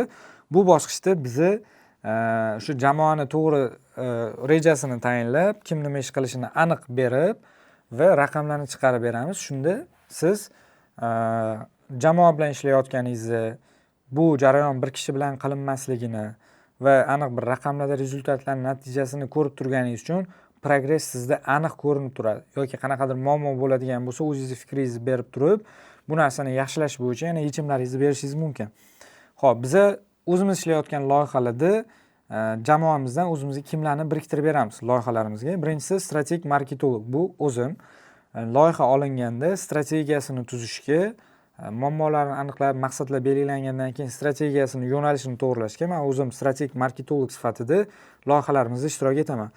Undan tashqari ishlar o'z vaqtida bajarilyaptimi va sifatli bajarilyaptimi nazorat qilish uchun bizda PM biriktiriladi. PM degani project manager, ya'ni loyiha boshqaruvchisi. Loyihani boshqaruvchisi, men misol uchun strategiya bilan band bo'lganimda, marketolog leadlarni olib kelish bilan, content manager contentlarni qilish bilan band bo'lib turgan paytda kimdir tepadan nazorat qilib turishi kerak. Jamoa o'zi to'g'ri bajaryaptimi, vaqtida ketyaptimi, tepadan turib nazorat qilib, ish jarayonlari kechikadigan bo'lsa muammoni yechimini berib, sifat tushadigan bo'lsa u bo'yicha kimdir kuzatib turib yechim beradigan bo'lsa, ish jarayonlari ancha yaxshiroq ketadi. Mana shu narsani bizda PM amalga oshiradi. 3-si marketing menejer. Bu o'sha targetni yaxshi tushunadigan, operatingni zo'r biladigan, aytaylik marketing strategiyalarini to'g'ri realizatsiya qilish bo'yicha tajribasi bor bo'lgan marketing menejer hisoblanadi. Undan tashqari targetolog copywriter. bizni o'sha targetga yoqadigan va marketing qiladigan mutaxassis bizda shu paytgacha bitta bo'lgan. Biz endi marketingni ko'proq strategik ishlar bilan, tadqiqot bilan, takliflarni kuchaytirish bilan band bo'ladigan bo'lsa, targetolog o'sha mijozlarni olib kelish bilan shug'ullanadigan mutaxassis sifatida alohida ish boshlaydi va xuddi shunaqa tartibda ishlaydi. Va bizda o'zi doim alohida bo'ladigan qism content manager, ya'ni SMM yuritish uchun Instagramga post joylash, Telegramga post joylash, YouTube'ga post joylash, ularni kontentlarini, rejasini, ssenariylarini qilish alohida bitta mutaxassisga biriktiriladi. U o'zini faqat shu kontent bo'yicha ishlaydi. Ko'proq obunachi olib kelish, ko'proq maqsadli obunachi olib kelish va ijtimoiy tarmoqlarda sizni brendingizni tanitish bilan shug'ullanadi. Undan tashqari bizda o'sha hozir yuqorida aytib o'tgandek professional video jamoasi bor. Ularni o'zlarini o'sha video jamoamizning tajribasi yetarlicha. Biz o'sha qanaqadir bozor talabiga mos javob beradigan o'sha sifatli videolarni u xoh kontentingiz bo'lsin, xoh targetingiz bo'lsin, umumiy olganda biz marketing jarayoningizda siz ishlatadigan hamma video materiallarni sifatiga javob beradigan, tajribasi yetadigan kuchli o'sha video jamoamiz bor. Undan tashqari hozir aytgandek qo'shimcha tariqasida biz mobilograf qo'shib beramiz. Ya'ni jarayon videolarni va storieslarni yoritib berish uchun rejadan tashqari qanaqadir shoshilinch videolar bo'ladigan bo'lsa, bu narsa sizga yordam beradi. Va jamoada montajyor bor, o'sha hamma qilinayotgan videolarni montaji bilan shug'ullanadigan va bizda bu yoqda faqat lavozimlarni sanab ketyapman, lekin o'sha mutaxassislarning soni bundan ancha ko'p. Ya'ni bitta sizning loyihangizni o'ziga misol uchun 10 ta odam biriktirib beriladigan bo'lsa va ular o'rtacha 2-3 ta loyiha bilan ishlaydi har bitta mutaxassis. Shuni hisobiga biz bir vaqtning o'zida bir nechta loyihalar bilan ishlashga imkoniyatimiz bo'ladi. Hozir aytganimdek, dizayn bilan aloqador qismlarni dizayner amalga oshiradi va undan tashqari bizani agentligimizdan sizga qo'shimcha bonus tariqasida beriladigan narsa sotuv bo'limingizning auditi. Hozir aytdim, o'sha sotuv bo'yicha mutaxassis jamoadan sotuv bo'limi auditori biriktirib beriladi va ular o'rtacha har oyda 1 marta, 2 marta sizni sotuv bo'limingizni audit qilib, u narsani yana ham natijalarni yaxshilash bo'yicha o'zini xulosalarini berib boradi. Xo'p, endi o'sha monitoringda hisobotlar, uchrashuvlar qanaqa tartibda bo'ladi? Yillar bo'yicha, raqamlar bo'yicha hisobotlar kiritib boriladi va shu orqali siz o'sha Google Sheets'ni xohlagan vaqtingizda kirib ko'rganingizda bir kun oldingi hamma raqamlar va undan oldingi hamma raqamlar umumiy tartibda ko'rinib turadi. Agar sizga qiziq bo'ladigan bo'lsa, bizda ClickUp task management dasturi ishlatiladi. Bu nima degani? Biz shu siz bilan hamkorlik jarayonida, sizga xizmat ko'rsatish jarayonida qilinadigan ishlar esimizdan chiqib qolmasligi uchun yoki siz aytgan vazifalarni bitta odam esidan chiqarib qo'ymasligi uchun va bu narsa nazorat ostida turishi uchun biz maxsus dastur ishlatamiz. Bu dasturda 1 oylik qiladigan ishlarimiz va yangi berilgan topshiriqlarni kiritilishi bu dasturda kiritib boriladi va qaysi dastur, qaysi vazifa qachon amalga oshirilishi kerak bo'lsa, o'sha vaqtini siz ko'rib tura olasiz. Va o'sha paytda programmani o'zi ishlar kechikadigan bo'lsa, kechikkan ishlar ro'yxatini qizil qilib ko'rsatib turadi. Chunki belgilangan muddatdan o'tgancha bajarildi etapiga o'tmasa, bu yoqda o'sha kechikkan ishlar ro'yxatida turadi. Shunda kechikkan ishlarni ham PM nazorat qilib boradi. Nima uchun kechikdi? Necha kunga kechikdi, o'sha narsalar ko'rinib turadi. Umumiy haftalik uchrashuvlarimizdan, oylik uchrashuvlarimizdan tashqari jarayonda qanaqadir zaruriy uchrashuvlar bo'ladigan bo'lsa, bu narsani yoki offline yoki Zoom ko'rinishida onlayn uchrashuvda biz ko'rib chiqishimiz mumkin. Shunda umumiy olganda biz Telegram, Google Sheets, ClickUp va Zoom dasturlari bilan o'sha monitoring kommunikatsiya jarayonlarini amalga oshiramiz. Xo'sh, endi mana shu bizani mijozlarimizga xizmat ko'rsatish tartibi bo'yicha biz o'zi qanaqa qilib mijozlarimizga hozir sizga aytgan o'sha natijalarimizni olib kelayotganimiz haqida batafsil 6 ta qadamda ko'rib chiqdim va aynan mana shu narsani biz mijozlarni magnitdek jalb qiluvchi marketing tizimi deb nomlaymiz. Aynan shu orqali brendingiz tanilishi, mijozlar oqimi kelishi bizning loyihalarimizda shunaqa tartibda ish ketyapti. Va bu yoqda bu narsani natija berayotganini yana bitta narsadan bilsa bo'ladi. Biz shundoq ham har oy oxirida biznes egasiga o'zimizni qilayotgan ishlarimizni natijasi bo'yicha ma'lumotlarni berib boramiz, yakuniy ma'lumotlarni va bu narsani natija olib kelayotganini qayerdan bilsangiz bo'ladi? Bizning mijozlarimiz orasida 1 yildan oshiq ishlayotgan mijozlarimiz soni ko'proq va odatda ishlaydigan mijozlarimiz 1 oy, 2 oy, 3 oy ishlab ketib qolish ehtimolligi juda ham kam. Nimaga? Chunki 3 oygacha ushlab turish bu marketing jamoani qanaqadir bir natijasi deb atamagan bo'lardim. Nimaga? Chunki har 3 oyda mijozlari chiqib ketadigan marketing jamoani xizmatida yoki kelishuvida qanaqadir muammo bo'ladi deyman. Nimaga? Chunki 3 oyda natija bo'lsa bo'lmasa, biznes egalari tushungan holatda 1 oyda natija bo'lmadi, mayli kelasi oy ko'ray, mayli kelasi oy ko'ray deb turib 3 oy imkoniyat beradi. Shuning uchun ham birinchi 3 oylikda 3 oy ichida qilingan natijalar odatda unaqa katta bo'lmaydi. O'sha uchun ham bizning ishlayotgan loyihalarimiz 1 yildan beri to'xtovsiz ishlayotgan, 2 yildan beri 4 yil vaqt davomida bizlar bilan to'xtovsiz ishlagan mijozlarimiz bor. 1 oy ham to'xtovsiz shuncha muddat davomida ishlayotgan bo'lsa va qanaqadir pul to'layotgan bo'lsa, demak, bu yoqda natija ko'rmagan biznes egasi bunaqa uzoq vaqt davomida bitta jamoa bilan ishlamaydi. Shuning uchun ham men ishonch bilan aytaman, bizning ishlayotgan mijozlarimiz yaxshi odziv bildirganda, aynan mana shu nuqtalarni inobatga olinadi. Kamchilik bo'ladimi, bo'lmaydimi desangiz, kamchilik ish jarayonida hammada bo'ladi. Bizning ham shu jamoamiz bilan ish jarayonida qanaqadir kamchiliklarga yo'l qo'yilishi mumkin va bu narsani tabiiy qachonki biza o'sha kamchiliklarning ustida ishlasak, o'sha kamchiliklarning ustida to'g'rilansa va biznes egasi tomonidan berilayotgan feedbacklar tomoni ishlanib, qanaqadir odzivlar berilganda, qanaqadir takliflar kiritganda jamoa bu narsani ustida o'zini kamchiligining ustida ishlab ketgani hisobiga ham bu narsa tabiiy qabul qilinadi va umumiy olganda shu natija kelayotgani hisobiga jamoa bilan kommunikatsiya qilish oson bo'lgani hisobiga, aytilgan vazifalar o'zini vaqtida bajarilgani hisobiga umumiy olganda men ayta olaman, shu mijozlarimiz bizlar bilan uzoq vaqt ishlaganda shu ishimizdan mamnun bo'lib ishlagan holatini ko'rganman. Xo'p, o'zi nima uchun biz bunaqa kuchli taklif beramiz? Endi men o'sha maxsus sondagi biznes egalari uchun aynan mana shunaqa yangilangan mahsulotimiz, yangilangan xizmatimiz bo'yicha men qo'shimcha takliflarni beraman. Maxsus cheklangan sondagi biznes egalari uchun.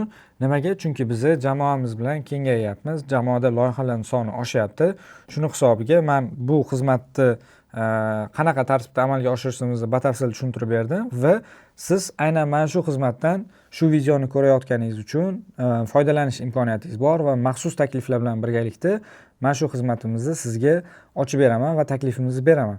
Va o'zi nima uchun bunaqa kuchli taklif beramiz? Nimaga mana shu biznes egasi ko'proq xarajat qilishi mumkin bo'lgan qismlardagi qismlarni, vazifalarni qismini biz qo'shimchasiga taklif qilamiz. Natijaga ishlaydigan qismlarimiz bo'ladi. Nima uchun bunaqa kuchli taklif beramiz desangiz, bunga 3 ta sabab bor. Birinchisi, kuchli marketing like, prosmotr va lead bilan emas, balki natija bilan o'lchanadi. Bizning produktimiz hozir aytganimizdek hamma qismini qamrab oladi, lekin yakuniy natijasi baribirga ham sarflangan pulni biznesga qancha bo'lib qaytib kelganida o'lchanadi. Va natijaga ishlagan produktda, ya'ni marketing xizmatda mana shunaqa qismlarni bo'lishi shart bo'ladi. Va ikkinchisi, oxirgi 5 yilda juda ham ko'p narsani biz marketingni test qilganmiz. Nima ishladi, nima ishlamadi bilamiz. Shuning uchun ham xizmatimizning har bir qismi aynan mana shunaqa xulosalardan kelib chiqib shakllangan, eng ishlaydigan, sizga eng natija olib keladigan qismlardan shakllangan. Va uchinchisi, aynan shu xizmatimiz mijozlarimizga natija olib kelyapti va shuning uchun ham ular bizlar bilan 1 oy, 3 oy emas, 1 yil, 2 yil, 3 yil, 4 yillab vaqt davomida bizlar bilan birgalikda ishlab kelyapti. Va bizlar bilan hamkorlik qilganingizda qanaqa qiymat olasiz? Men hozir siz sanab o'tadigan eng muhim qiymatlarni aytaman. Undan oldin ish jarayonida nima ishlar qilinishini o'zida siz qiymatni tushungansiz, lekin yana bir marta men sizga qanaqa qiymatlar bo'lishini sanab o'taman. Birinchisi, marketingga nima qilish kerakligini aytib o'tirmaysiz va oddiy xatolar ustida qo'pol qilib aytganda enagalik qilib o'tirmaysiz. Bu yoqda marketing jamoa o'zi qo'yilgan strategiya maqsadni siz belgilab bergan bo'lasiz. Biznes maqsadlaringizdan kelib chiqib, o'sha narsaga amalga oshirish uchun u endi marketing jamoaning ishi. O'zi strategiya tuzadi, o'zi rejani o'zgartiradi, o'zi shu bo'yicha amalga oshiradi. Marketingdan xotirjam boshqa muhim strategik ishlaringiz bilan shug'ullana olasiz. Sotuv bo'limi bilan birgalikda ishlaganimiz uchun siz mahsulotingizni, jamoangizni kuchaytirish, biznesingizni kengaytirish ustida ishlaysiz. Sotuv planlaringiz esa reja asosida amalga oshib boradi. Brendingiz taniladi va o'zingizni mijozlaringiz bilan biznesingiz o'rtasida ishonch paydo bo'ladi. Hammasi birgalikda kompleks yechim olasiz. Va hozir men aytganimdek tadqiqotni o'zini SMM, target va hokazo xizmatimiz ichidagi qadamlarni alohidadan sotib oladigan bo'lsangiz, sizga bu qanchaga tushishi mumkin? Men sizga taxminiy hisoblab beraman. O'rtacha biza chuqurlashib ko'radigan darajadagi tadqiqot narxi bozorda o'rtacha $1000 dan boshlanadi va undan tashqari SMM o'zi uchun o'rtacha jamoalar $1500 narx beradi, ya'ni SMM yuritish uchun. Target xizmatini yaxshi tajriba bilan, yaxshi sizni sotuv bo'limingizni lead bilan ta'minlaydigan target jamoani o'zini narxini ko'radigan bo'lsangiz, bu $700 dan boshlanadi narx. Va bu yoqda bizni videograf jamoamiz bilan, o'sha video oladigan jamoamiz bilan juda ham ko'p videolarni birgalikda amalga oshiramiz. Siz buni alohida ko'chada video jamoalar bilan ishlaydigan bo'lsangiz, bu narsani o'zi ham sizga $700, $1000 atrofida bunaqa sondagi videolarni syomkasini o'ziga shuncha byudjetingiz ketib qolishi mumkin va bu narsa o'sha bozor holatidan kelib chiqib, o'zingiz gaplashib ko'rgan bo'lsangiz bilasiz. Va undan tashqari o'sha targetni o'zidan tashqari bu yoqda Google Ads bor, Telegram Ads bor. Bu narsani bizga kerakli vaqti bo'ladi, o'zini qachon ishlatish kerak, qachon biza bu narsani yo'lga qo'yiladi, o'sha strategiyaning ichida bo'ladi va bu narsa bitta umumiy oylik to'lovdagi xizmatning ichiga kirib ketadi. Va o'sha hozir aytganimdek asosiy professional video jamoadan tashqari mobilograf jamoa bo'ladi. Va biza xizmatimizni ichiga qo'shgan narsalarimizda alohida sizga xarajat bo'ladigani brand face. Brand face o'ziga nechtadir video olish uchun eng kamida $300 byudjetingiz ketib qoladi. Sotuv bo'limini auditini hozir aytganimdek, auditni turlari juda ham ko'p. Misol uchun oddiy misol, Sarvar akalar misolida, Sarvar Zayniddinov misolida aytadigan bo'lsak, $200 dan arzonga sotuv bo'limingizni auditini qildirishingiz qiyin.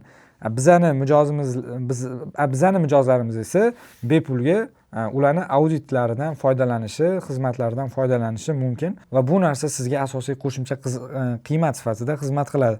Undan tashqari YouTube'ni o'zini alohida rivojlantirishi o'zi bu YouTube'ni o'zi alohida platforma, YouTube'ni o'ziga $2000 dan oshiq YouTube jamoaga sarflayotgan bizneslarni men bilaman.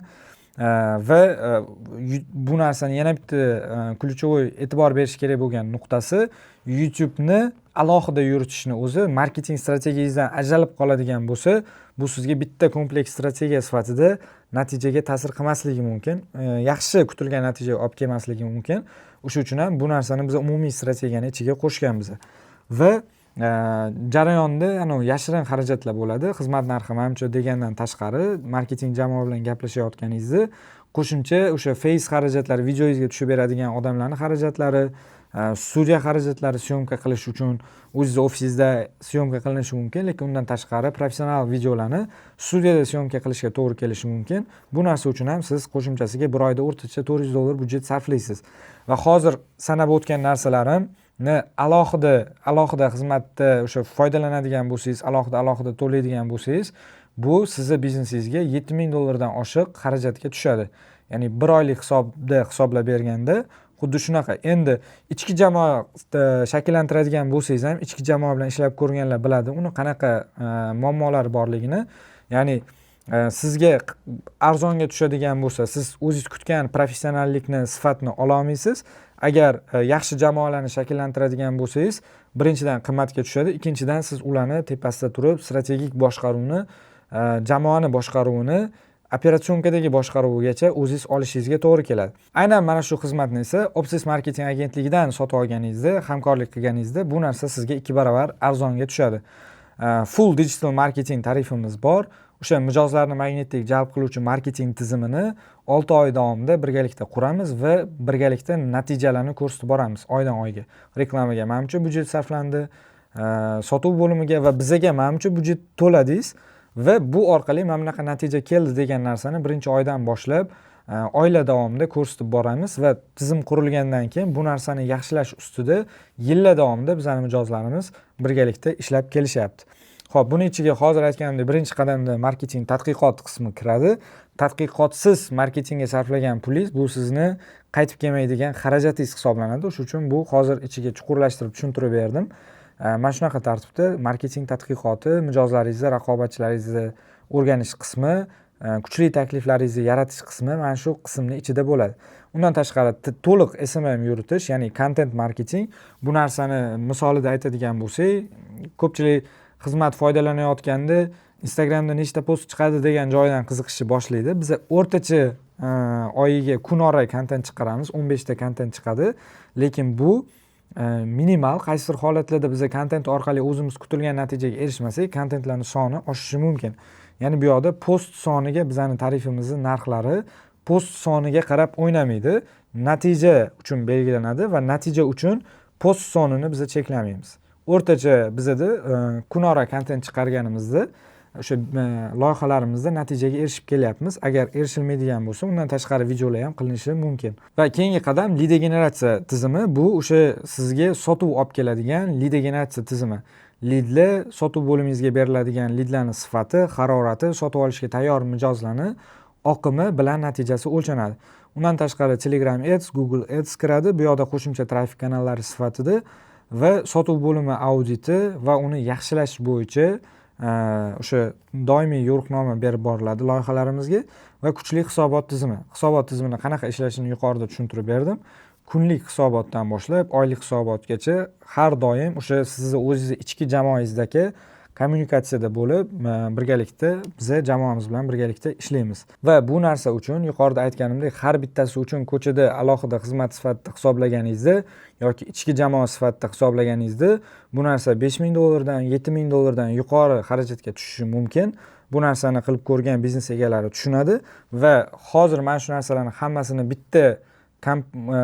bitta kompleks yechim sifatida Obses marketing agentligidan hamkorlik qiladigan bo'lsangiz, bu sizga o'rtacha oylik $3500 ga tushadi. Va bu yoqda eng asosiy narsa, ko'pchilik xizmat narxini eshitganda u necha pul bo'lishidan qat'iy nazar, birinchi o'rinda o'lchab ko'rish kerak bo'lgan narsa, shu narsaga nima qiymat olaman degan narsa. Misol uchun, siz 10 so'mga nimadir sotib olayotgan bo'lsangiz, o'sha o'zidan ham ko'proq qiymat olib kelayotgan bo'lsa, bu narsa arzon bo'ladi siz uchun, lekin siz 1 so'mga nimadir narsa sotib oldingiz, lekin o'sha o'zingiz kutgan narsaga umuman natijaga erishmadingiz.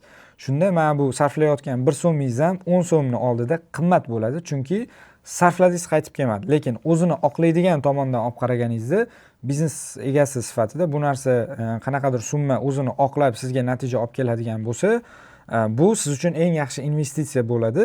Hozir aytganimdek, 20 dan oshiq biznes egalari bizga har oy bu summani to'layapti va shunga yarasha natijasini olyapti. Va biz bu narsani xizmatni tarkibini yana ham kuchaytirdik, yana ham qo'shimcha qiymatlarni qo'shdik. Xudo xolasa, xuddi shunaqa tartibda yangi natijalarni o'zimizning sahifalarimizda e'lon qilib boramiz. Va bu narsani mijozlarimiz bilan doimiy gaplashganimizda, doimiy raqamlarni, hisobotlarni ko'rganimizda sarflangan pulga nisbatan mijozning narxi xarajat oshgandek ko'rinishi mumkin. To'lanayotgan xarajat oshgani hisobiga, lekin mijozlarning sonini oshgani hisobiga bitta mijozning narxi arzonlashib boraveradi. Biz bu narsani loyihalarimizda oydan oyga hisoblab boramiz. O'tgan oyda bitta mijoz narxi $50 ga chiqqan bo'lsa, aytaylik qanaqadir qimmat chekli mijozlarimizda va u narsa mana shu oyda aynan men kecha ko'rganimizda $37 ga tushgan. Bu degani xarajatlar oshishi mumkin, lekin bitta mijozingizning narxi tushyapti degani, demak siz xarajat oshganiga yarasha undan ham ko'proq mijozlar soni kelgani hisobiga bu xarajatlaringiz sizga aslini olganda arzonlashib borayotgan bo'ladi, mijozlaringiz sonining ko'paygani hisobiga. Shuning uchun ham bu yoqda asosiy e'tibor beriladigan narsa o'sha natijaga ishlanishi, qiymat berilishi va o'sha to'langan pul o'zini oqlashi eng asosiy metrika sifatida ko'riladi. Yuqorida men sizga o'sha kuchli taklif yaratish 7 ta qadamini ko'rsatib bergan bo'lsam, o'zimizning taklifimiz ham mana shunaqa darajada upakovka qilingan. Ya'ni sizga narxdan tashqari to'lov imkoniyatlari ham qo'shimchasiga yaxshilab berilgan. Ya'ni bu narsa bizda o'zi loyihalarimiz qanaqa ishlaydi? To'lov turlari naqd bo'lishi mumkin, karta bo'lishi mumkin va bank o'tkazmasi ko'rinishida bo'lishi mumkin. Va bu narsani biz asosan shu xavfsizlik ta'minlash maqsadida o'zimiz uchun ham, mijoz uchun ham bank orqali bu narsa amalga oshiriladi va shartnoma asosida, yuridik kuchga ega bo'lgan shartnoma asosida ishlaymiz loyihalarimizda. Undan tashqari to'lovni 50% oldindan va 50% natijaga 100% erishganingizda to'laysiz. Bu sizga o'sha riskingizni kamaytirib beradi. Men juda ham ko'pchilik biznes egalari bilan gaplashganman. Qanaqadir jamoaga men pulni bersam, pulni berishim bilan natijasi tushib, motivatsiyasi tushib borishni boshlagan. O'sha uchun men oldin natija ko'ray, keyin pul to'layman degan holat bo'ladi. Bizda o'sha hozir o'sha natijaga erishish qismi uchun alohida maxsus kafolatimiz ham bor.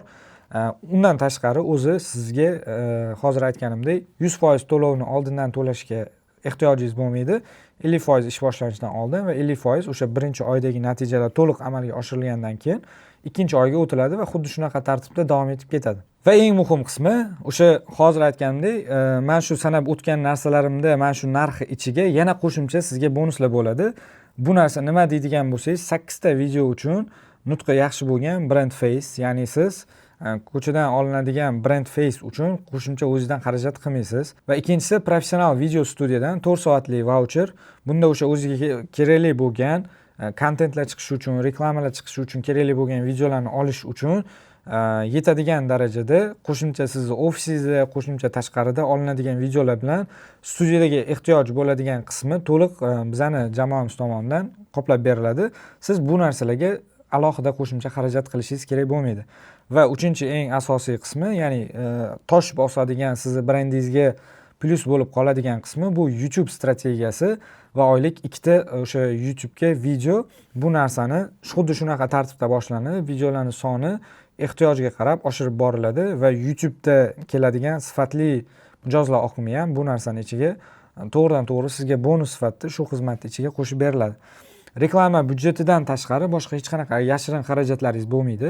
Targetga sarflaydigan budjetingiz alohida bo'ladi va jamoaga xarajat qiladigan hozirgi bitta summa bo'ladi va bundan tashqari sizda boshqa xarajat bo'lmaydi. O'sha uchun ham qanaqadir yashirin xarajatlar va hokazolar bilan hisoblaganingizda u sizga qanaqadir xarajat, arzon ko'rinadigan xarajat boshqa keyinchalik qilinadigan xarajatlari bilan va natijasini o'ziga oqlamagani bilan birgalikda aslida qimmatga tushayotgan bo'lishi mumkin. Umumiy olganda bu bitta to'lov va full to'liq marketing yechimini qo'lga kiritishingiz mumkin bo'ladi. Va yuqorida aytganimdek, siz qanaqadir nech pul to'lashingizdan qat'iy nazar qanaqadir pul to'laganingizda sizda risk bo'ladi va shu riskni minimallashtirish uchun sizga qanaqadir darajada baribirga ham kafolat kerak bo'ladi. Bu degani qanaqadir rezultatlar qilib beraman deb va'da berish emas. Bu biz siz bilan ish jarayonida qanaqa kelishuv qilinadigan bo'lsak, qanaqadir to'lovga gaplashadigan bo'lsak, o'sha qilinadigan ishlar sifati, natijasi amalga oshishgandan keyin shu pul bir-biriga teng bo'ladigan bo'lsa, bu pulni to'ladingiz, lekin natija bo'lmadi, keyingi oyga o'tib ketaveramiz degan narsa bo'lmaydi. Bu yoqda to'lovni olib, ish sifati tushib ketadigan o'sha marketing jamoalaridan charchagan bo'lsangiz, natija qilsa to'lovdan qochmayman deydigan tadbirkorlar, biznes egalarini juda ham ko'p ko'rganman, bunaqa gapni eshitganman. Agar siz ham mana shunaqa tartibda ishlashni xohlaydigan bo'lsangiz, natija bo'lsa, men to'lovdan qochmayman, biznesni marketing tomonidan rivojlantiradigan, uzoq muddatli ishlaydigan, ishonchli menga bitta jamoa kerak deydigan bo'lsangiz, bu taklif aynan siz uchun mos keladi. Va bizning kafolatimiz qanaqa? Agar shartnoma va kelishuvdagi ishlar to'liq bajarilmasa, natija 100% erishilmasa, bajarilmagan va erishilmagan qism uchun pul to'lamaysiz.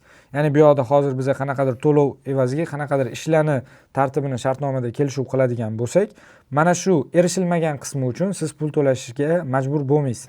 Yoki sizda variant bo'ladi, erishilguncha biz sizdan keyingi oy to'lovga o'tmaymiz, yokida mana shu oyda siz 3,5 ming dollar pul to'laydigan bo'lsangiz, agar natija to'liq bajarilmaydigan bo'lsa, bu yoqda перерасчет bo'ladi, ya'ni qanchadir qismi qaytarib beriladi.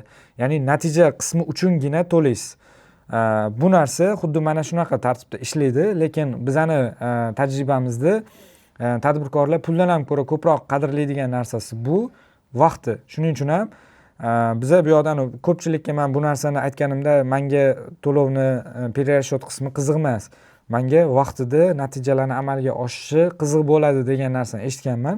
Lekin qilinmagan ish uchun ham pul olib ketaveradi degan tasavvur paydo bo'lmasligi uchun bizani o'sha ishlash kafolatimiz bu narsa bugun paydo bo'lib qolmagan.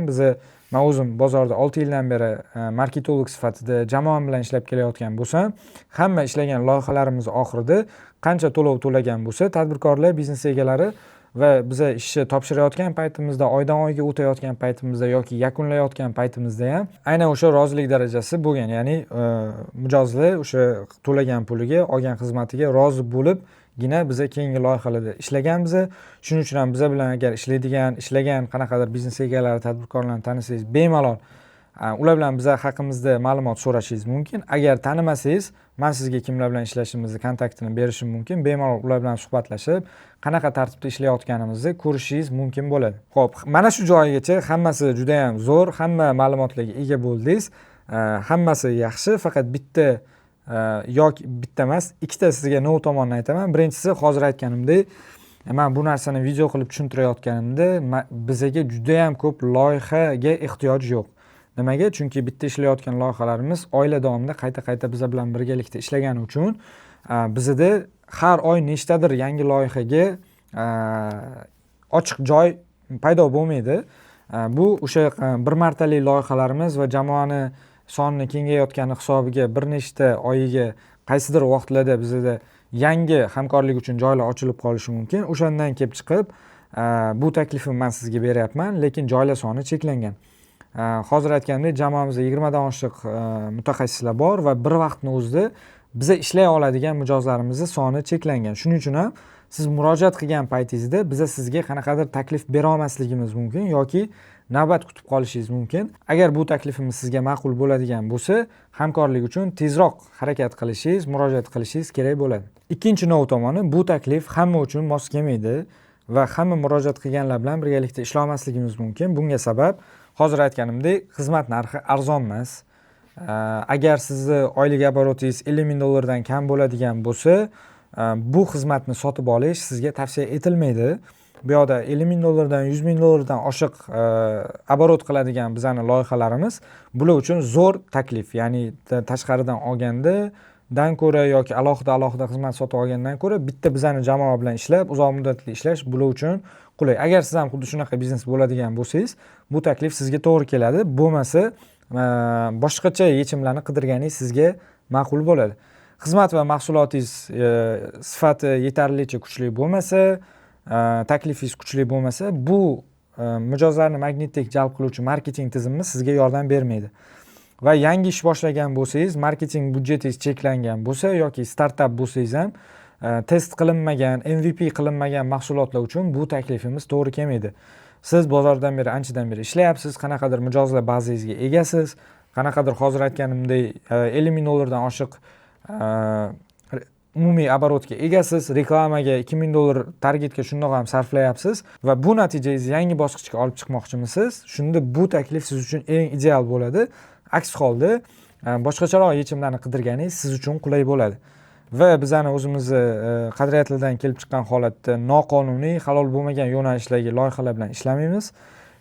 Va eng muhimi, agar siz kengayishga, o'sishga tayyor bo'lmasangiz, bu taklifimiz ham sizga mos kelmaydi. Nimaga? Sotuvlaringiz oshgan paytda ichkaridagi tizimingiz ko'tarmay qoladigan bo'lsa, mahsulotni yetkazib berishingiz, xizmatni yetkazib berishingiz sifatingizga ta'sir qiladigan bo'lsa, bu taklifimiz siz uchun emas. Bu taklifimiz aynan siz uchun. Agar hozir aytganimdek 50 ming dollardan oshiq oborotga ega bo'lsangiz, marketing va sotuvga shundoq ham 5 ming dollardan ko'p pul sarflayotgan bo'lsangiz, shu vaqtgacha jamoalardan kutilgan natijaga erishmagan bo'lsangiz, marketing va sotuvdan xotirjam, strategik ishlar bilan shug'ullanishni xohlasangiz, biznesingiz kelayotgan yillarda kengaytirish ustida ishlayotgan bo'lsangiz, bu taklif aynan siz uchun. Agar mana shu taklifni eshitgandan keyin sizda quyidagicha fikr tug'ilgan bo'lsa, ya'ni taklif juda ham ma'qul keldi, umumiy ishlash tartibi, produkt agar shunaqa darajada ishlab bersanglar, men sizlar bilan ishlashni xohlagan bo'lardim degan fikr tug'ilgan bo'lsa, lekin boshlanishiga marketingga buncha budjet ajrata olmayman deydigan bo'lsangiz,